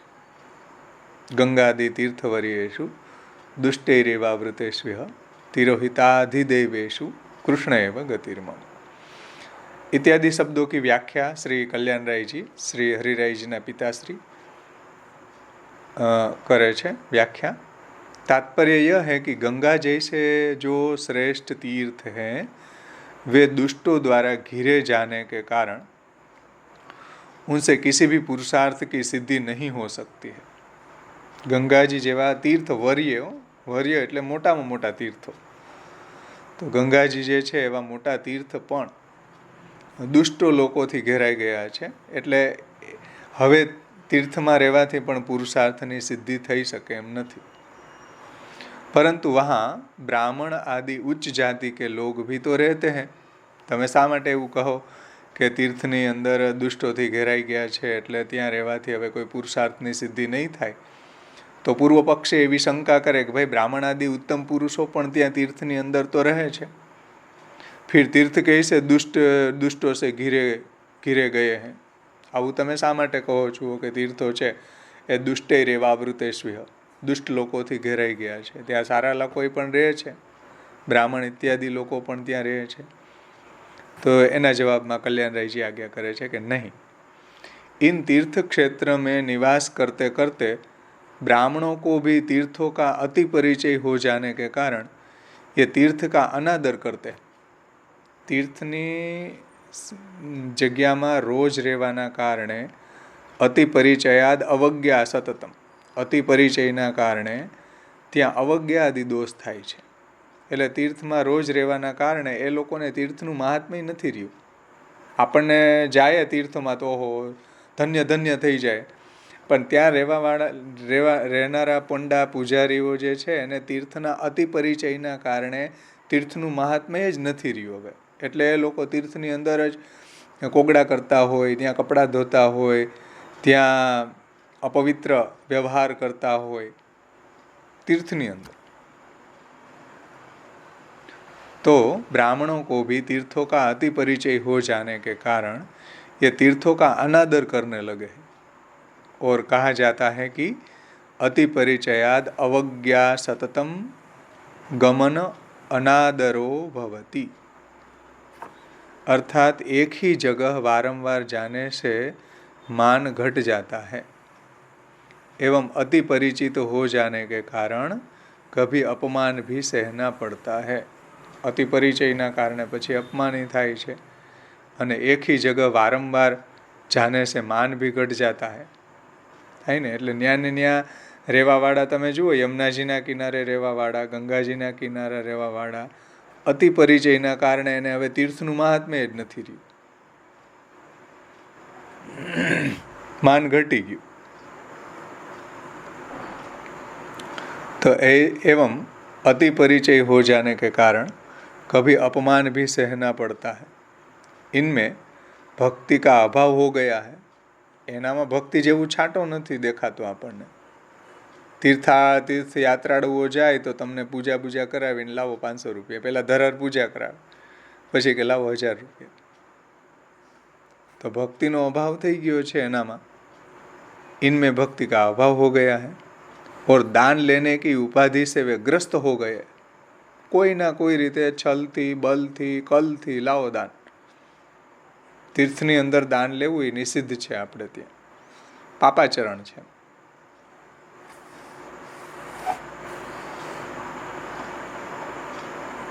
તો એ લોકો તીર્થમાં જ દાન લે છે અને પાછું બળજબરીથી. હા હા, તીર્થમાં દાન છે ને બહારથી આવેલો બ્રાહ્મણ નથી લઈ શકતો. જ્યારે તીર્થમાં જે બ્રાહ્મણો રહે છે એ લોકો લઈ શકે છે, એમનો અધિકાર છે. બરાબર. એટલે જે પંડા છે એ ત્યાંના છે તો એ લોકો લઈ શકે, બરાબર, એમને અધિકાર છે જ લેવાનો. પણ બહારથી બ્રાહ્મણ ગયો હોય એને ન લેવું જોઈએ. એના અંતર્ગત આપણે એમ વિચારી શકીએ કે પરિક્રમા જે ઉપાડે છે આપણા ગોસ્વામી બાળકો, એ લોકો ન લઈ શકે ત્યાં ગાડી. બરાબર, કારણ કે એ તો બહારથી આવેલા જ છે. એને માતૃગમન નું પાપ લાગે છે. બરાબર, તીર્થ છે એને માતૃગમન નું પાપ લાગે છે. શાસ્ત્રનું આ વચન. બરાબર, સરસ. તો તીર્થની અંદર આ રીતના બીજા લોકો, બ્રાહ્મણો વગેરે જે છે દાન લે, જે આપણે વ્રજયાત્રાની અંદર ખાસ એ દાનનો મનોરથ કરે છે, ચરણ ભેટ લે છે, ઘણું બધું દાન લેવા માટે તીર્થયાત્રા કરે છે. જોવાની ખૂબી કે ચાલો એક વ્રજયાત્રા ઉપાડી દે ને તો માલામાલ થઈ જાય, તો દાન લેવા માટે તીર્થયાત્રા કરે. તીર્થમાં દાન લેવાનો નિષેધ છે બીજા લોકોને, બીજા સમજો. તો અતિ કામાતુરો જંતુ એકમ ત્યક્તવા માતરો, ગમે એવો કામાતુર જંતુ હોય એ માતાને છોડી દે. જે ગિરીશભાઈએ કહ્યું ને કે ભાઈ દાન લે આવી રીતના કોઈ, તો એ માતૃગમનનું પાપ લાગે. સમજમાં આવે છે વાત કેટલી ડેન્જર છે? હા, તો તીર્થની વાત ક્યારે? બરાબર છે. ભગવત સ્વરૂપને ભાગવતજીને ન છોડતા હોય તો હવે તીર્થની વાત ક્યાં રહી ભાઈ? એકદમ પરફેક્ટ, સાચી વાત છે. આગળ જુઓ કલ્યાણરાયજી શું કહે છે કે उनको भी भक्ति का अभाव हो गया है और दान लेने की उपाधि से वो ग्रस्त हो गए हैं. કેમ કે અતિ પરિચયાદ અવજ્ઞાદિ દોષ, અતિ પરિચયના કારણે એને તીર્થનું મહાત્મ્ય નથી રહ્યું ત્યાં રહેવાવાળાને. भक्ति का अभाव हो गया है और दान लेने की उपाधि से वो ग्रस्त हो जाने से इस कारण ब्राह्मण भी दुष्ट हो गए हैं. परंतु एक संदेह यह है कि तीर्थ तो समस्त दोषों का निवारण करते हैं. एक संदेह यह हुए हैं कि तीर्थ तो समस्त दोषों का निवारण कर देते हैं, तो यहाँ रहने वाले दुष्ट हो ही कैसे सकते हैं? કેમ કે તીર્થ તો બધાને પવિત્ર કરી દે, તીર્થ તો બધાને પાવન કરી દે છે, તો અહીંયા રહેવાવાળા દુષ્ટ કેમ બન્યા ભાઈ? દુષ્ટ હોવા જ ન જોઈએ. તો દૂર કેટલા યોજનથી ગંગા ગંગા રડતો રડતો આવે તોય પવિત્ર થઈ જાય. સમજો? તો પ્રશ્ન એ છે કે ભાઈ તીર્થની અંદર રહેવાથી તો પાવન બની જાય છે, પવિત્ર બની જાય છે, તો ત્યાં દુષ્ટો કેવી રીતના આવ્યા? તમે એમ કહો કે દુષ્ટે રેવા વૃતેશ્વ્ય, તો તીર્થનું સામર્થ્યનું શું કે એની કિનારા ઉપર રહેવાવાળા તો બધા પવિત્ર બની જાય છે, બધાને પાવન કરી દે છે तीर्थ. तो वहाँ रहने वाले दुष्ट हो ही कैसे सकते? एना जवाब में कल्याण राय जी समझावे छे कि नहीं नहीं, ऐसा नहीं है, क्योंकि गंगा जल से 100 बार स्नान करने पर भी और मिट्टी से, गंगा जी की मिट्टी से भी 100 बार स्नान करने पर भी यदि किसी के भावों में दुष्टता है, जो भाव दुष्ट है, तो वह भले ही जीवन पर्यंत स्नान करता रहे, शुद्ध नहीं हो सकता. भाव दुष्ट जे लोको छे એને તીર્થ પણ પવિત્ર કરી શકતા નથી. સમજો? જીવન પર્યંત ત્યાં સ્નાન કરે ને તો એ પવિત્ર ન થાય, શુદ્ધ ન થાય. इस पुराण वाक्य के द्वारा एवं मछली, कछुए, मेढक इत्यादि तो गंगा जल में दिन रात रहते हैं, परंतु उन्हें गंगा स्नान का फल कभी भी नहीं मिलता. ગંગાજીની અંદર આ બધા જલચરો રહે છે, છતાં પણ એને ગંગાજીમાં સ્નાન કરવાનું ફલ પ્રાપ્ત થતું નથી. પછી જો મનુષ્ય શ્રદ્ધા વિધિપૂર્વક શુદ્ધ ભાવ से कर्म करता है, वह अनंत फल प्राप्त करता है. આ પણ શાસ્ત્રનું વાક્ય છે, વાયુ પુરાણનું, કે જે મનુષ્ય શ્રદ્ધાપૂર્વક, જુઓ વિધિપૂર્વક, વિધિપૂર્વક તીર્થમાં સ્નાન ઇત્યાદિ કરવું જોઈએ. તો જો મનુષ્ય શ્રદ્ધા વિધિપૂર્વક શુદ્ધ भाव से, दूषित भाव से नहीं, शुद्ध भाव से कर्म करता है, वह अनंत फल को प्राप्त होता है. और जो विधिहीन, समझो, विधिहीन, भाव दुष्ट एवं अश्रद्धा से जो कर्म करता है, उस मूर्ख एवं अकृतात्मा के समस्त कर्मों को असुर हर लेते. आवा लोको जे कर्म करे ने एનું ફલ અસુરો લઈ જાય. उन मूर्ख एवं अकृतात्मा, जे कृतात्मा નથી, કેવા વિધિહીન કર્મ કરે છે, ભાવ દુષ્ટ છે, દૂષિત ભાવવાળા છે, પછી શ્રદ્ધાવિહીન લોકો છે, એ લોકો આ કર્મ કરે છે કે તીર્થમાં સ્નાન ઇત્યાદિ કરે છે. તો ઉન મૂર્ખ એવं અકૃતાત્મા કે સમસ્ત કર્મો કો અસુર હર લેતે. આવું વાયુ પુરાણના ઉત્તરખંડમાં કહ્યું છે કે એનું બધું કર્મ અસુરો લઈ જાય. ઇત્યાદિ યોગી યાજ્ઞવલ્ક કે વચનો દ્વારા, આ યાજ્ઞવલ્ક ઋષિ જે થઈ ગયા, એણે આ કહ્યું છે. એવં અશ્રદ્ધાલુ, पापात्मा, नास्तिक, संशयात्मा, स्वार्थी, ये 5 व्यक्ति तीर्थ फल के भागी नहीं होते. आ वायु पुराणનું વાક્ય છે. સમજો? અશ્રદ્ધાળુ, જેને તીર્થમાં શ્રદ્ધા નથી, શાસ્ત્રમાં શ્રદ્ધા નથી, પાપાત્મા, પાપાચરણ કરનારો છે. નાસ્તિક, નાસ્તિક એટલે જે શાસ્ત્રને નહીં માનનારો. સમજો. સંશયાત્મા, સંશય કરવા વાળો કે આવું કંઈ થોડું હોય, તીર્થમાં સ્નાન કરવાથી પાપ જાય ને આવું બધું, શાસ્ત્રની વાતને નહીં માનનારો નાસ્તિક, સંશયાત્મા. પછી સ્વાર્થી, જે પોતાનું જ ભરણ પોષણ કરવામાં પોતાના સ્વાર્થ માટે જીવતો હોય એવો સ્વાર્થી. એ 5 વ્યક્તિ तीर्थ स्थल के भागी नहीं होते हैं, तीर्थ फल के भागी नहीं होते. આને તીર્થનું ફલ ન મળે, तीर्थમાં રહેવાથી કંઈ ફલ ન મળે.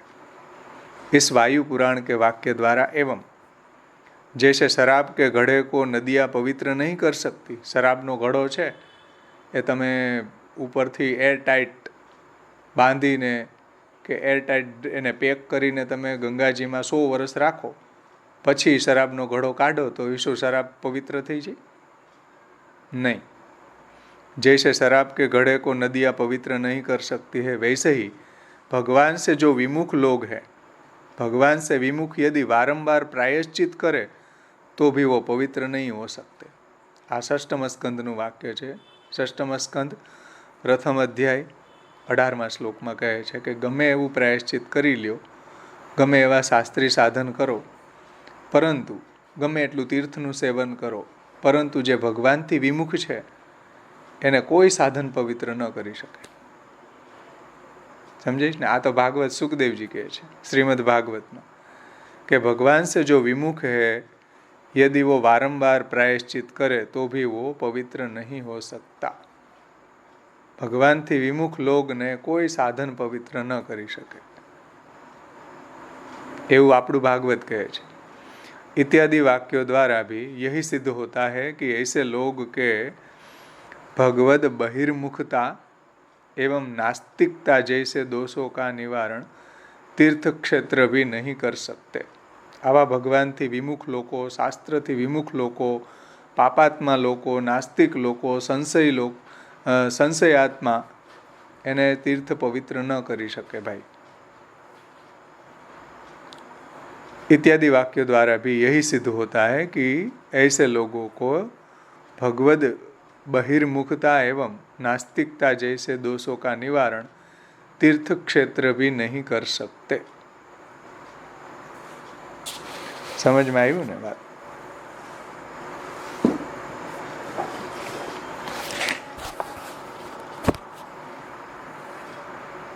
અહીંયા એક વિશેષ ખુલાસો એ કરવાનો છે કે જે શ્રદ્ધા રહિત છે, પાપાત્મા છે અને નાસ્તિક અને जिनको संशय निवृत्त नहीं भये और वामे तीर्थपने को कारण शोधवे वारे होय विनको तीर्थ फल नहीं मिले. जे संशयात्मा विनश्यति कह્યું તો तीर्थपने को कारण शोधवे वारे होय એટલે તીર્થમાં ક્યાં છે? હરિદ્વાર જાય કે ઋષિકેશ જાય તો એમાં તર્ક, જે તર્કવાદીઓ છે, મૂર્ખાઓ, એ એમાં તીર્થને શોધે. આમાં તીર્થ જેવું તો કાંઈ દેખાતું છે નહીં. સમજો, तीर्थपने को कारण शोधवे वारे होय विनको तीर्थ को फल नहीं मिले. એટલે જે હેતુનિષ્ઠ શાસ્ત્રના વચનોથી નહીં, તીર્થ જે છે એ શાસ્ત્રોના વચનથી સમજી શકાય. એ કાંઈ જોવાનો વિષય નથી. તીર્થની અંદર જે પાપ દૂર કરવાની શક્તિ છે કે ફલ આપવાની શક્તિ જે છે શાસ્ત્રથી સમજમાં આવે, જોવાથી સમજમાં ન આવે. હરિદ્વાર જાય તો કોઈ ભાઈ જોયું છે? ગંગાજીની તીર્થની જે શક્તિ કોઈએ જોઈ? પાપ દૂર કરવાની શક્તિ કોઈએ જોઈ? તો આવા લોકો તર્ક કરે છે, પરંતુ માત્ર તર્કની બુદ્ધિથી, તર્કવાળી બુદ્ધિથી એ લોકો તીર્થને ડિસાઇડ કરે છે, તીર્થનું નિર્ધારણ કરવા માગે છે. આવા લોકોને પણ તીર્થનું ફલ ન મળે. સમજમાં આવી ને વાત? કે તર્કથી તીર્થ સિદ્ધ ન થાય કોઈ દિવસ, શાસ્ત્રથી તીર્થ સિદ્ધ થાય છે. તો શાસ્ત્રમાં તો એને વિશ્વાસ નથી, શ્રદ્ધા નથી, એટલે તો એને નાસ્તિક કહ્યા છે. નાસ્તિક એટલે શું? નાસ્તિક એટલે જે શાસ્ત્રમાં શ્રદ્ધા વિહીન, શાસ્ત્રને નહીં માનનારા. એવા લોકોને તીર્થ પણ પાવન ન કરી શકે. એ વાત અહીંયા કલ્યાણરાયજીએ કહી છે. સમજમાં આવી? કોઈને કાંઈ શંકા હોય તો એક પેરેગ્રાફ અહીંયા પૂરો થયો. આગળ આપણે લેશું. કોઈને પ્રશ્ન હોય તો આપણે એની ચર્ચા કરીએ.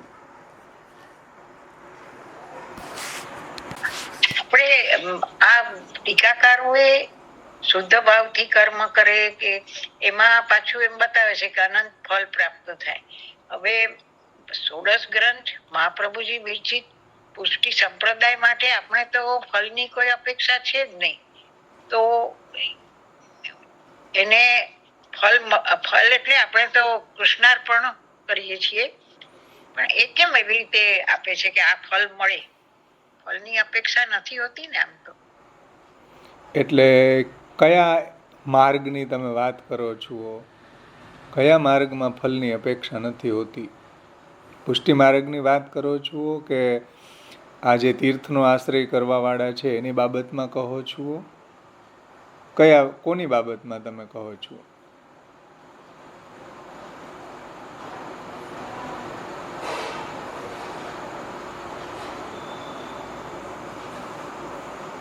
તમારો પ્રશ્ન થોડો ક્લિયર કરો વ્યવસ્થિત.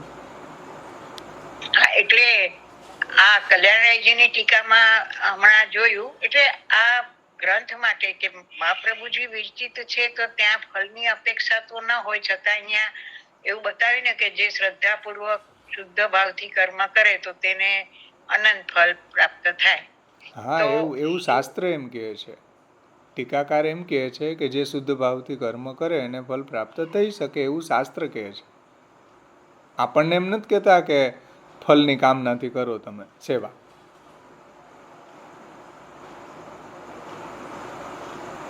બરાબર. શાસ્ત્રના વાક્યો અહીંયા ટાંકી રહ્યા છે કલ્યાણરાયજી.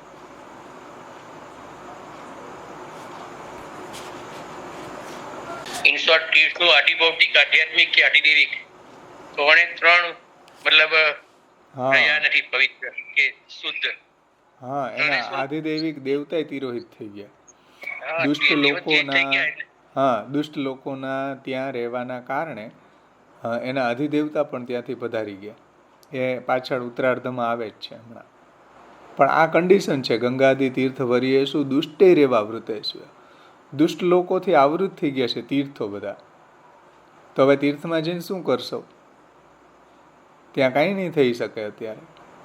એના કરતાં ઘરમાં બેઠા બેઠા કૃષ્ણ એવ ગતિર્મમ, કૃષ્ણાશ્રયનો પાઠ કરો. તસ્માત સર્વાત્મના નિત્યમ શ્રી કૃષ્ણ શરણમ મમ બોલતા રહે. એનાથી ભગવત પ્રાપ્તિ થઈ શકે. તીર્થમાં જાશું તો દોષ લઈને આવશું. ન્યા પંડા આવા છે અને ન્યા પૂજન કરાવ્યું ને અમારી પાસેથી પૈસા પડાવી લીધા ને આમ કર્યું તેમ કર્યું, આ લોકો આવું કરતા હતા, ન્યા ઓલા લોકો માછલા પકડતા હતા અને આમ કરતા હતા. ને ભાઈ ન્યા એ જોવા માટે થોડા ગયા તમે? ન્યા તીર્થમાં જઈને પણ તમે શું કરીને આવ્યા? દુષ્ટોથી તો આવૃત છે, ઘેરાયેલા છે. એટલે કૃષ્ણ એવ ગતિર્મમ. ભાઈ, તીર્થનું અવલંબન કર્યા જેવું નથી અત્યારે. ત્યાં જઈને દોષ જ લઈ આવશો. આગળ જુઓ. તિરોહિતાધિદેવેશુ કૃષ્ણ એવ ગતિર્મમ. એને સમજાવે છે. किंच यहाँ शंका यह होती है कि चाहे कुछ भी हो, तीर्थ की सामर्थ्य तो स्वरूपतः विद्यमान है ही. કોઈ એવો પૂર્વ પક્ષ કરે કે ભાઈ બધી વાત તમારી સાચી, દુષ્ટોથી આવૃત થઈ ગયા અને એમાં જે અશ્રદ્ધાળુ ને પાપાત્મા ને નાસ્તિક ને સંશયાત્મા ને સ્વાર્થી આવા જે લોકો છે એને તીર્થોય પવિત્ર નથી કરી શકતા, બધી વાત સાચી. પણ તીર્થમાં શક્તિ તો છે ને. ચાલો, તીર્થો કી સામર્થ્ય તો સ્વરૂપતઃ તો વિદ્યમાન છે જ, બિરાજે જ છે. જેવી રીતના અગ્નિ કભી જલાય નહીં એસા તો હો નહીં શકતા. અગ્નિને તમે હાથમાં લ્યો અને તમે દાજો નહીં કે જલો નહીં, એવું તો પોસિબલ જ નથી. તીર્થની અંદર જવાથી ફલ તો મળશે જ ને ભાઈ. સ્વરૂપતઃ તો વિદ્યમાન છે જ એમાં સામર્થ્ય. જેમ अग्नि कभी जलाए नहीं ऐसा तो हो ही नहीं सकता. अतः तीर्थ क्षेत्र कुछ न कुछ तो फल प्रदान करेंगे ही. यदि ऐसी शंका होती हो तो श्रीमद् आचार्य चरणों कहते हैं कि तिरोहिताधिदेवेषु कृष्ण एव गतिर्मम इत्यादि शब्दों से कहते हैं कि इस कलिकाल में इन तीर्थों का आधिदैविक देवता रूप भी तिरोधान हो चुके हैं। तीर्थનું જે આધિદૈવિક સ્વરૂપ છે એ પણ તિરોહિત થઈ ગયું છે આવા લોકોના ત્યાં વસવાટ કરવાથી। जो आधिदैविक देवता रूप भी तिरोधान हो चुका है, अतः इसका वास्तविक स्वरूप विद्यमान है ही नहीं। तीर्थનું જે વાસ્તવિક સ્વરૂપ ત્યાં બિરાજતું જ નથી, એનું આધિદૈવિક સ્વરૂપ જ ત્યાંથી તિરોધાન થઈ ગયું। કેવલ આધિભૌતિક સ્વરૂપ છે, એનાથી કંઈ ફલ ન મળે, तो आधिदैविक स्वरूप तिरोधान થઈ ચૂક્યું છે। इसका वास्तविक स्वरूप विद्यमान है ही नहीं, यानी कि तिरोहित हो गया है। तिरोहित शब्द का अर्थ होता है कि छुप जाना। तिरोहितનો अर्थ नाश થયું એવું નહીં, છુપાઈ ગયું છે, छुप जाना। अतः आप श्री का तात्पर्य यह है कि तीर्थ का जो आधिदैविक स्वरूप दुष्टों के लिए तिरोहित हो गया। आवा दुष्टो છે એના માટે तीर्थનું आधिदैविक स्वरूप છે એ तिरोहित થઈ ગયું છે। સત્પુરુષો કે લીએ તો પ્રગટ ही है, પણ સત્પુરુષો માટે તો એ ત્યાં એનું આધિદૈવિક સ્વરૂપ પ્રગટ છે। દુષ્ટો લોકો માટે એનું આધિદૈવિક સ્વરૂપ तिरोहित થયું છે। इसी कारण से आप श्री ने श्री भागवतार्थ तत्वदीप में कहा है कि काशी जैसे तीर्थ क्षेत्रों में भी देह त्याग करने से जिसे मुक्ति प्राप्त होती है वह उसी को प्राप्त होती है जिस पर श्री कृष्ण प्रसन्न हुए हों।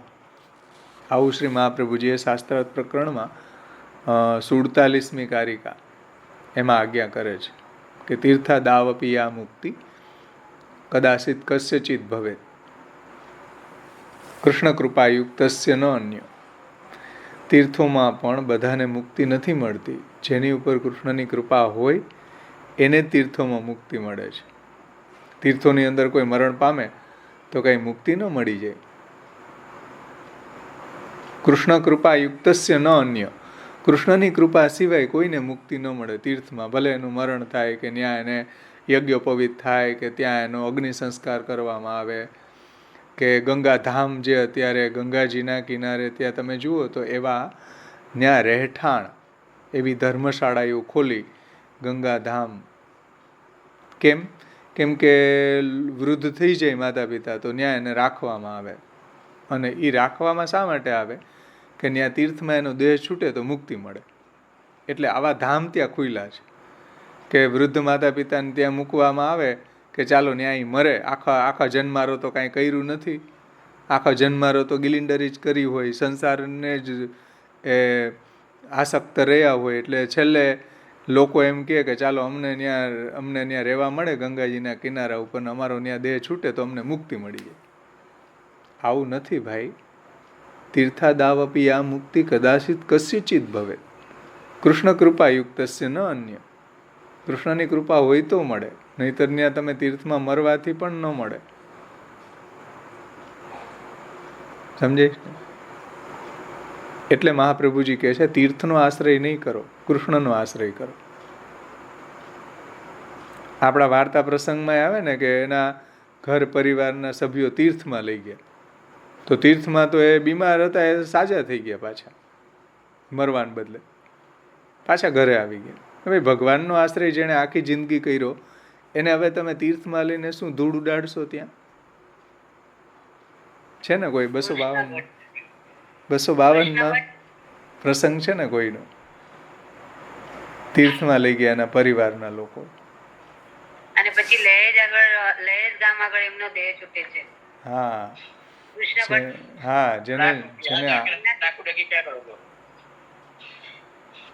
તો જેને આખો જિંદગી ભગવાનનો આશ્રય કર્યો છે એને હવે તીર્થના લઈ જવાથી શું ફાયદો ભાઈ? એટલે બધાની માન્યતા એવી છે લોકોની, આમ જનતાની, કે ચાલો તીર્થમાં આ કરી લીધું ને તો મુક્તિ મળી ગઈ, તીર્થની અંદર અમારો દેહ છૂટી ગયો ને તો મુક્તિ મળી ગઈ, તીર્થની અંદર યજ્ઞોપવિત કરી દીધું કે અગ્નિ સંસ્કાર કરી દીધો એટલે મુક્તિ મળી જાય।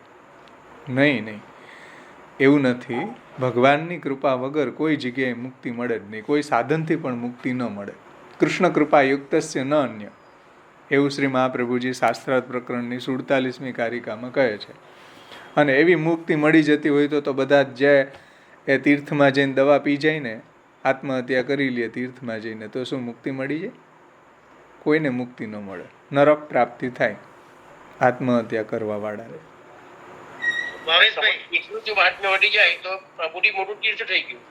હા, તો પછી ભગવાન મોટા કે તીર્થ મોટું? જે હજારો તીર્થો જ્યાં જેના ચરણ કમળમાં બિરાજે છે એવા પરબ્રહ્મ ભગવાનનો આશ્રય કરવાનું મહાપ્રભુજી કહે છે. તો ભાવેશભાઈ, પેલા કહેવત છે ને જૂની, સુરતનું જમણ અને કાશીનું મરણ. હા, તો શ્રી મહાપ્રભુજી, હા એ સાચી વાત છે. પરંતુ કોને કાશીમાં મરણ થવાથી કોને મુક્તિ થાય? કૃષ્ણ કૃપાયુક્ત છે, જેની ઉપર કૃષ્ણની કૃપા હોય એને, બધાને નહીં. એમાં એને જેની ઉપર કૃષ્ણની કૃપા હોય એને શિવજી એવો તારક મંત્રનો ઉપદેશ કરે, એને મુક્તિ થાય. બરાબર. એવું મહાપ્રભુજીએ ત્યાં સર્વનિર્ણયમાં, આ શાસ્ત્રાર્થ નિબંધમાં, સર્વનિર્ણયમાં નહીં, શાસ્ત્રાર્થ પ્રકરણમાં, ત્યાં એની ટીકા તમે જોશો પ્રકાશમાં, આવરણભંગમાં, ત્યાં આ વાતને સમજાવી છે. આ રૂકમણી બેટીજી પણ કાંઠા ઉપર જ રહેતા હતા ને ગંગાજીના. તો પણ એને, ગોસાઈ ઉપર. હા, તો તીર્થનું એને અવલંબન ન કર્યું, પ્રભુનું અવલંબન કર્યું, પ્રભુનો આશ્રય કર્યો. સ્નાન કરવાનો ટાઈમ નહોતો, કેટલા ભગવત સેવામાં પરાયણ હશે રૂકમણીજી, કે તીર્થ એનાથી ધન્ય થઈ ગયા, ગંગાજી એનાથી કૃતાર્થ થઈ ગયા રૂકમણીજીના ત્યાં રહેવાથી. તો એટલે મહાપ્રભુજી કહે છે, ભાઈ કૃષ્ણ એવ ગતિર્મમ, તીર્થનું અવલંબન નહીં કરો. તીર્થાટનનો પ્રકારે મહાપ્રભુજીએ બતાવ્યો છે. એકાકી નિસ્પૃહ શાંત પર્યટેત કૃષ્ણ તત્પર, પરંતુ કૃષ્ણ એવ તાત્પર્ય નતું તીર્થાદો. નિબંધ જુઓ કે તીર્થાટનમાં પણ તાત્પર્ય કૃષ્ણમાં હોવું જોઈએ, તીર્થમાં ન હોવું જોઈએ. કૃષ્ણ એવ તાત્પર્ય. કેમ કે કૃષ્ણ કૃપાયુક્તસ્ય ન અન્ય, કૃષ્ણની કૃપાથી જ ફલ પ્રાપ્તિ થાય છે, બધાને ન થાય. સમજમાં આવે છે ને વાત? એટલે કૃષ્ણનો આશ્રય કરો ભાઈ, કોઈ તીર્થનો કે કોઈ કાલનો કે કોઈ ધર્મના અંગોનો નહીં કરો. ઘણા લોકો એમ કે ઓહો અમારા દાદા પુરુષોત્તમ મહિનામાં મર્યા, પુરુષોત્તમ મહિનામાં મર્યા, આખી જિંદગી કાંઈ કાર્ય સારું કર્યું જ નથી, ભગવાનનું ભજન ભગવાનનો આશ્રય કર્યો જ નથી, એટલે શું પુરુષોત્તમ મહિનામાં મરવાથી એને ફળ મળી જાય? તો એ કાલનો આશ્રય કર્યો કે સારા કાલમાં મૃત્યુ થવાના કારણે એને કોઈ ઉત્તરાયણની અંદર મૃત્યુ થાય તો એને મોક્ષ મળી જાય, ભીષ્મ જેવા.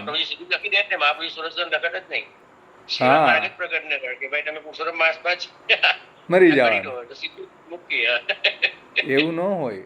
ક્યારેક ક્યારેક ભગવાન કાલનું મહાત્મ્ય વધારવા માટે એ કાલની અંદર મરણ થવાથી એને મુક્તિ મળી જતી હોય, પરંતુ કૃષ્ણ કૃપા યુક્તસ્ય ન અન્ય, કૃષ્ણની કૃપા હોય તો જ.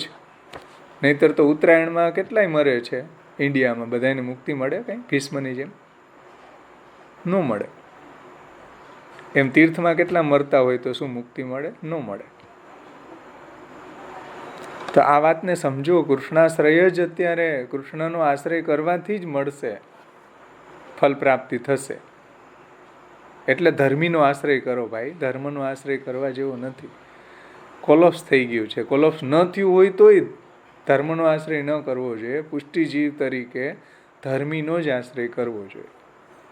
એ મહાપ્રભુજી આપણને અહીંયા સમજાવવા માગે છે. જુઓ આગળ વધીએ આપણે, કે શાસ્त्रार्थ निबंध કહ્યું है कि काशी जैसे तीर्थ क्षेत्रों में भी देह त्याग करने से जैसे मुक्ति प्राप्त होती है वह उसी को प्राप्त होती है जिस पर श्री कृष्ण प्रसन्न हो, कृष्ण की कृपा हो, यह कहा गया है. अतएव हे प्रभु, आप जैसे भगवान के प्यारे भक्त स्वयं ही तीर्थ रूप होते हैं. જુઓ શ્રીમદ ભાગવતજીના પ્રથમ સ્કંદની અંદર 13મા અધ્યાયના 10મા શ્લોકમાં ભક્તોનું મહાત્મ્ય બતાવ્યું છે તીર્થ કરતા કે હે પ્રભુ आप जैसे भगवान के प्यारे भक्त स्वयं ही तीर्थ रूप होते हैं, आप लोग अपने हृदय में विराजते हुए भगवान द्वारा तीर्थ को भी महातीर्थ बना देते हो। ભગવાનના ભક્તોનું મહાત્મ્ય છે ભગવાનના કારણે કે જેના હૃદયમાં હંમેશા પ્રભુ બિરાજતા હોય એ તો તીર્થને પવિત્ર કરી દે છે. એટલે તો ગંગાજી ભૂતલ ઉપર આવવા માટે તૈયાર થયા.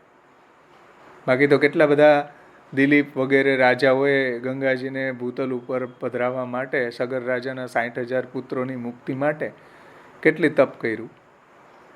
છેલ્લે ભગીરથ રાજાએ ગંગાજીને ભાઈ પ્રસન્ન કર્યા અને કહ્યું એની ભક્તિ કરી એટલે ગંગાજી પ્રસન્ન થયા. પણ ગંગાજીએ આ જ પ્રોબ્લેમ બતાવી કે હું નીચે આવીશ ને બધાના પાપ ધોઈશ એટલે બધા પાપી લોકો મારામાં જ પાપ મૂકવા માટે આવશે તો હું ક્યાં જઈશ પાપ ધોવા માટે? પછી રામ તેરી ગંગા મેલી હો ગઈ પાપીઓ કે પાપ ધોતે ધોતે, તો હવે શું કરવું? તો ભગીરથે બહુ સુંદર વાત કરી કે ભાઈ કેવલ પાપી લોકો આવશે એવું નહીં, જેના હૃદયમાં સાક્ષાત પરબ્રહ્મ પુરુષોત્તમ ભગવાન શ્રી કૃષ્ણ બિરાજે છે એવા ભક્તો પણ આપના તટ ઉપર આવશે, રૂકમણી જેવા.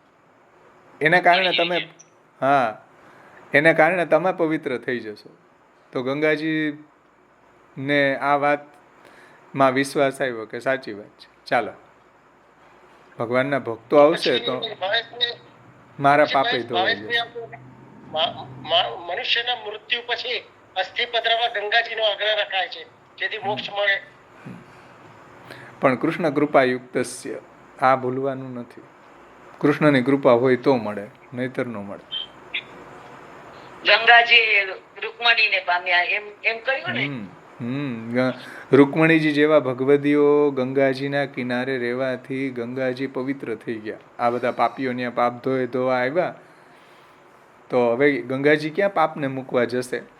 તો એ રૂકમણીજી જેવા મહાન ભગવત ભક્તો જ્યારે ગંગાજીનો સ્પર્શ કરે ને તો ગંગાજીના બધા પાપો ધોવાઈ જાય છે.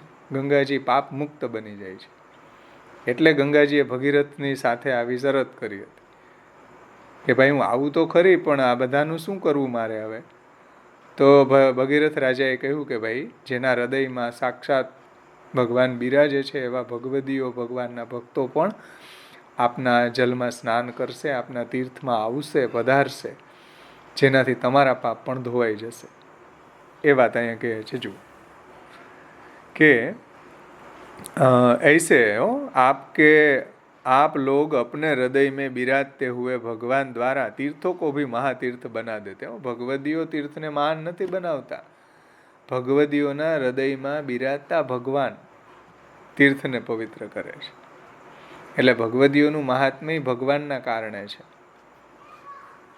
એ વાત અહીંયા ભાગવતકાર કહે છે કે आप लोग अपने हृदय में बिराजते हुए भगवान द्वारा तीर्थों को ही महातीर्थ बना देते हैं. તીર્થોને પવિત્ર કરે છે. ક્યારે?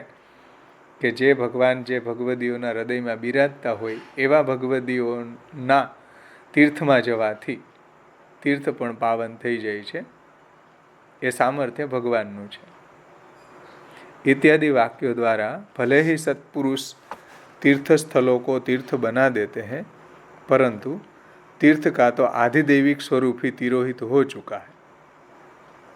આજે ઉપર બતાવ્યા ને એવા લોકો માટે અશ્રદ્ધાળુ, પાપાત્મા, નાસ્તિક, સંશયાત્મા, સ્વાર્થી એવા લોકો માટે તો એનું આધિદૈવિક સ્વરૂપ ત્યાં તિરોહિત થઈ ગયું છે.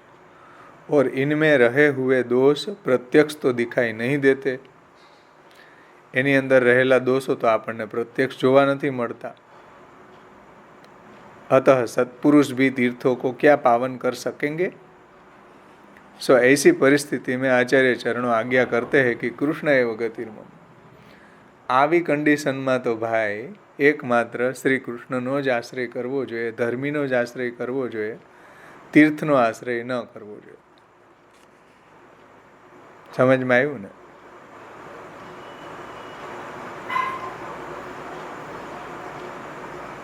કે ગંગાજી જેવા મોટા મોટા તીર્થો જે છે એ પણ દુષ્ટૈરેવા વૃતેસ્વિહ, તિરોહિતાધિદેવેશુ, એના અધિદેવતા ત્યાંથી તિરોહિત થઈ ગયા, પધારી ગયા.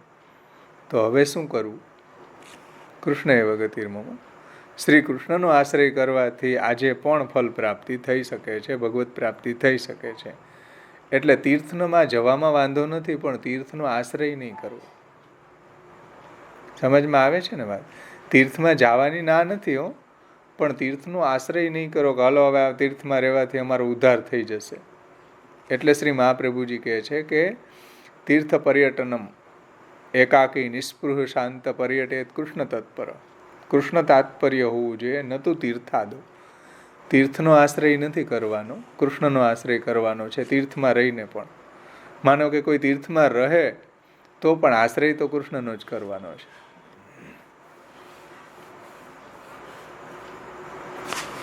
અહીંયા આ શ્લોક સંપન્ન થાય છે. કોઈને કંઈ પ્રશ્ન છે? બોલો. શ્લોક બધાને સમજાઈ ગયો સારી રીતે? કે ગંગાજી અહીંયા ઉપલક્ષણ છે. ગંગાજી જેવા બધા તીર્થો એવા જ છે કે તીર્થોની અંદર જ લોકો તમે જુઓ એવા દુષ્ટ લોકો જ જોવા મળશે આપણને. આપણા ગામમાં સારા માણસો હજી મળી જશે, પણ ખીચા કાપવાવાળા, દુષ્ટ, ધર્મના નામે પૈસા પડાવવાવાળા, બધું તીર્થમાં જ આપણને જોવા મળે. તો છે ને ભાવેશભાઈ, ગોકુલવાસનો ઇમ્પોર્ટન્સ છે. લોકો કહે છે ગોકુલવાસ. હા, પણ ત્યાં રહીને પણ જો કૃષ્ણનો આશ્રય નથી તો ગોકુલમાં વાસ કરવાથી શું થશે? ત્યાં રહીને જો ભક્તિ ન કરી તો શું કરશો? ત્યાં શું થશે? ગોકુલમાં રહીને જો ભક્તિ ન કરી, ભગવત સેવા ન કરી, હા, ભગવત શરણાગતિ ન કરી તો શું કર્યું ત્યાં? તો શું કાંઈ ફલ નહીં મળે ગોકુલમાં રહેવાથી પણ. એટલે ભક્તિ ભાવે તું તિરસ્થો યથા દુષ્ટેસ્વ કર્મભી અન્યથા ભાવમ આપન્નસ તસ્મા સ્થાનશ્ચ નશ્યતિ. મહાપ્રભુજી જુઓ સિદ્ધાંત મુક્તાવલીમાં વોર્નિંગ આપે છે કે ભાઈ ભક્તિ નથી, ભક્તિ અભાવે તું તિરસ્થો યથા દુષ્ટેસ્વ કર્મભી, એટલે પોતાના દુષ્ટ કર્મોને કારણે એ દુષ્ટે આરૂઢ પતિત થઈ જશે. એના કરતાં બીજે રહ્યો હોત તો એટલો પાપ તો ન લાગે. પુરુષોત્તમજી ત્યાં કહે છે આરૂઢ પતિતો ભવે. ભક્તિ ભાવે તું તિરસ્થો યથા દુષ્ટેસ્વ કર્મ ભી, પોતાના દુષ્ટ કર્મોને કારણે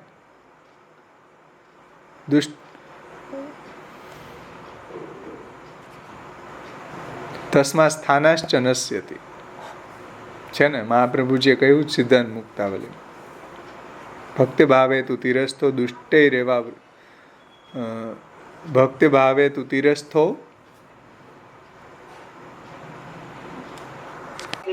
યથા દુષ્ટે સ્વકર્મ ભી અન્યથા ભાવમ આપન્નસ તસ્મા સ્થાનાશ્ચ નશ્યતિ.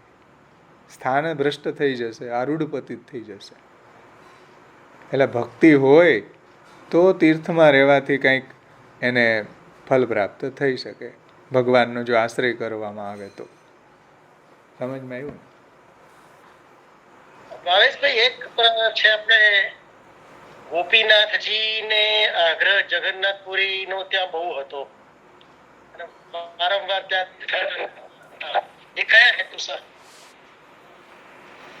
હવે બધાની સ્વરૂપ આસક્તિ અલગ અલગ હોય. બધાને કોઈ એક સ્વરૂપમાં જ આસક્તિ હોય એવું જરૂરી નથી. ગોપીનાથજીને જગન્નાથજીમાં આસક્તિ હતી, મહાપ્રભુજીને નવનીત પ્રિયાજીમાં આસક્તિ હતી, છે ને. કોઈને ગોકુલચંદ્રમાજીમાં આસક્તિ હતી. તો ભાઈ આસક્તિની વાત છે. કુંભનદાસજીને શ્રીનાથજીમાં આસક્તિ હતી, નવનીત પ્રિયાજીમાં નહોતી. નવનીત પ્રિયાજી એને પ્રમાણ લાગતા હતા અને શ્રીનાથજી એને પ્રમેય લાગતા હતા.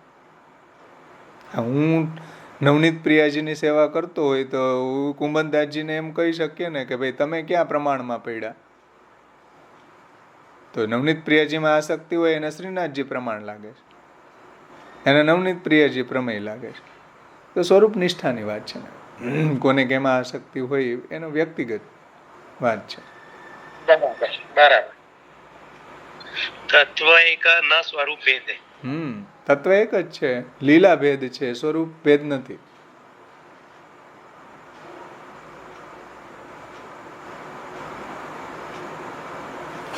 કોઈને આમાં પ્રશ્ન છે આ શ્લોકમાં?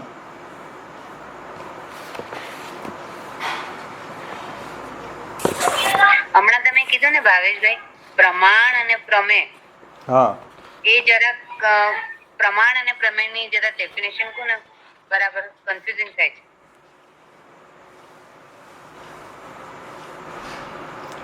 હવે જ્યાં વાર્તા પ્રસંગમાં જે રીતના એ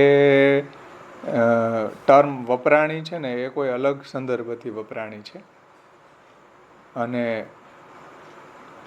આપણે ત્યાં એનો અર્થ થાય પ્રમાણ, એટલે જેનાથી આપણને પ્રમેયનું જ્ઞાન થાય તે પ્રમાણ.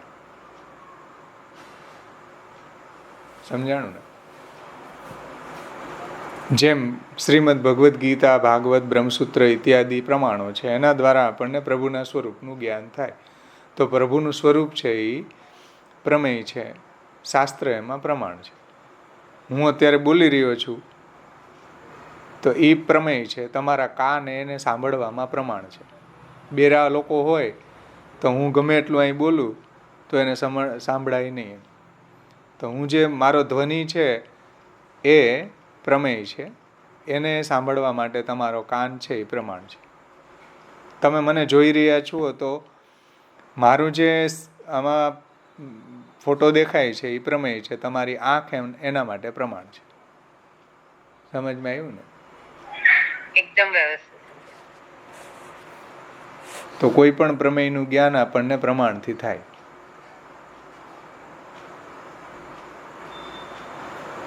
કોઈ પણ પદાર્થ હોય એનું જ્ઞાન આપણને પ્રમાણથી થાય. તમારે સેલ જોવા હોય તો માઇક્રોબાયોલોજીમાં તમારે માઇક્રોસ્કોપ જોઈએ તો માઇક્રોસ્કોપ પ્રમાણ છે, અને જે એના સેલ છે એ પ્રમેય છે. એમ જો ભગવાનને સમજવા હોય તો ભગવદ્ ગીતા, ભાગવત, બ્રહ્મસૂત્ર, મહાપ્રભુજીના ગ્રંથો, 16 ગ્રંથો એ પ્રમાણ છે, જો ભગવાનના સ્વરૂપને સમજવું હોય તો. ન સમજવું હોય તો પછી એના માટે કોઈ ઉપાય નથી ભાઈ. પ્રમાણથી જ પ્રમેયનું જ્ઞાન થાય છે.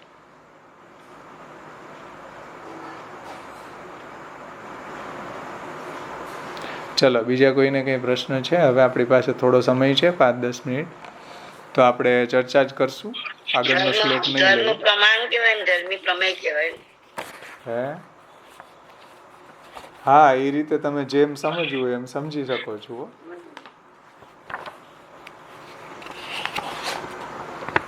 આ શ્લોકને સમજવામાં કોઈને કંઈ પ્રશ્ન હોય તો આપણે એની ચર્ચા કરીએ.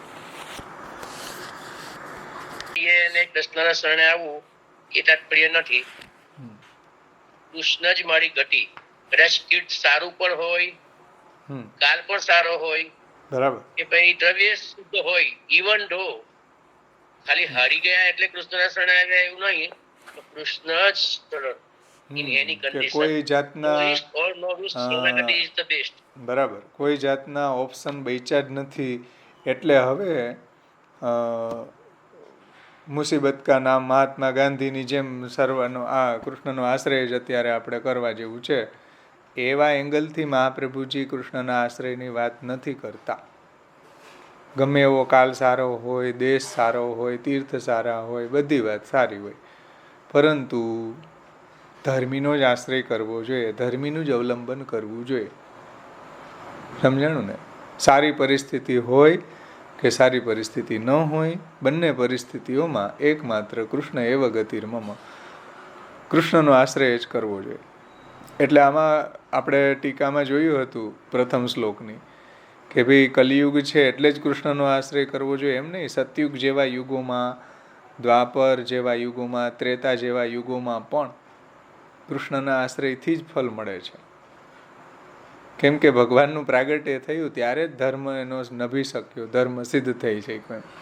બાકી તો એ યુગોમાં ધર્મ સિદ્ધ થતો ન હતો, ધર્મીના પ્રાગટ્યથી થયો. એટલે ધર્મીનો જ આશ્રય શા માટે ન કરીએ આપણે? શા માટે ધર્મનો આશ્રય કરીએ? એમ બધી કન્ડિશનમાં અશક્ય એવા સુશક્ય એવા સર્વથા શરણમરી. અશક્ય પરિસ્થિતિ હોય, સુશક્ય પરિસ્થિતિ હોય, બધી પરિસ્થિતિમાં દુઃખહાનો તથા પાપે ભયે કામાદ્ય પૂર્ણે ભક્તદ્રોહે ભક્ત્યભાવે ભક્તિશ્ચાતિક્રમે કૃતે અશક્ય એવા સુશક્ય એવા સર્વથા શરણમરી અહંકાર કૃતે ચૈવ પોષ્ય પોષણ રક્ષણે પોષ્યાતિક્રમણે ચૈવ તથા અંતે વાસ્યતિક્રમે અલૌકિક મન સિદ્ધો સર્વથા શરણમરી. બધી પરિસ્થિતિમાં શ્રી મહાપ્રભુજી આપણને ભગવાનનું જ અનન્ય શરણ ગ્રહણ કરવાનું કહે છે. મજબૂરી કા નામ મહાત્મા ગાંધી વાળી વાત નથી. હા, બરાબર છે ને. અત્યારે વ્રજરાયજીની ટીકામાં 58મા પેજ ઉપર આ જે તિરોહિતાધિદેવેશુ એમાં એ સમજાવે છે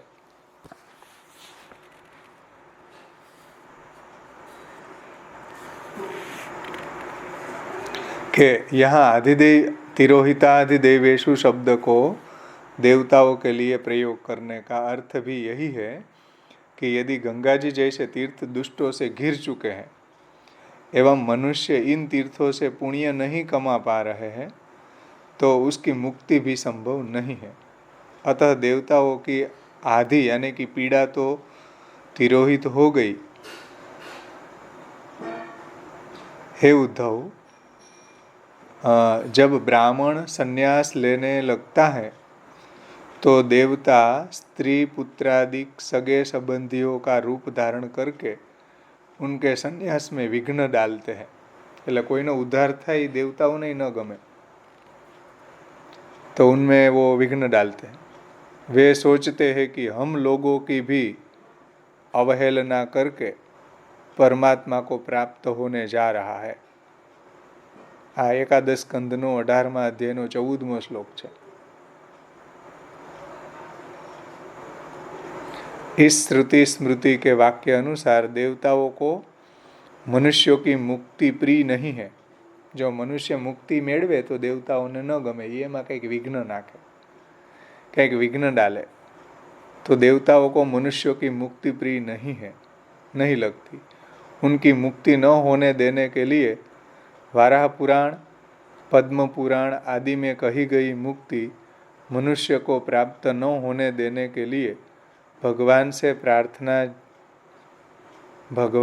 प्रार्थना जैसी करते हुए तीर्थ क्षेत्रों में दुष्टों द्वारा प्रविष्ट होकर जीवों को बांधकर प्रसन्न हो जाते हैं. इसी कारण तीर्थों में शक्ति होने पर भी इनमें दोष रहे हुए हैं. इसलिए श्री आचार्य चरणों आज्ञा करते हैं कि कृष्ण ही मेरी गति हो. એટલે તીર્થોની અંદર રહેવાથી પણ આવા વિઘ્નો આવે છે. દેવતાઓ આવા વિઘ્નો કરે છે ઉત્પન્ન. અને પછી જે કલ્યાણરાયજીએ શ્લોક ટાકેલો છે એ જ શ્લોક અહીંયા મૂકેલો છે. आचार्य चरणों द्वारा निबंध में कही हुई तीर्थ में भी कदाचित ही किसी की मुक्ति होती है. कृष्ण जिस पर कृपा करे उसकी ही मुक्ति होती है, अन्य की मुक्ति नहीं होती है.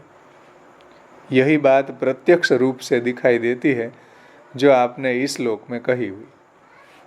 એટલે તીર્થોમાં મુક્તિ દેવતાઓય ન થવા દે, એ એમાં વિઘ્ન નાખે કંઈક ને કંઈક. તીર્થોની અંદર જે આ બધા શિવજીના ગણો છે એ પણ એમાં વિઘ્ન નાખે, એવું ટીકાકારોએ એમાં સમજાવ્યું છે. બીજા ટીકાકારોએ કે ત્યાં એના રહેવાવાળા જે બધા ગણો છે એ પણ એને મુક્તિ થવામાં આડે આવે, એને વિઘ્ન કરે. તો ઘણા બધા પ્રોબ્લેમ છે તીર્થમાં.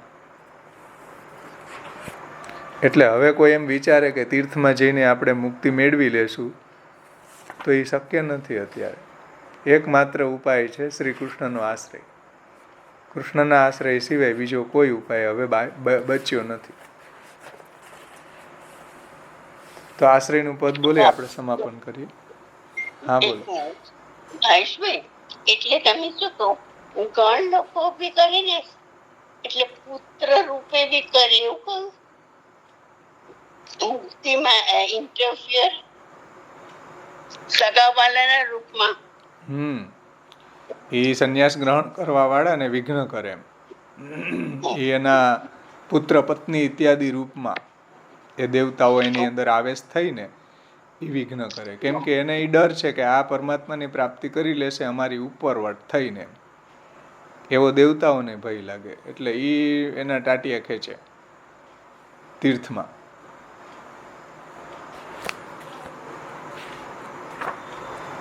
તો આપણે અહીંયા 2 શ્લોકો સંપન્ન થયા શ્રી મહાપ્રભુજીની કૃપાથી. આવતે વખતે આગળ આપણે અધ્યયન કરશું. આશ્રયનું પદ બોલી સમાપન કર્યું.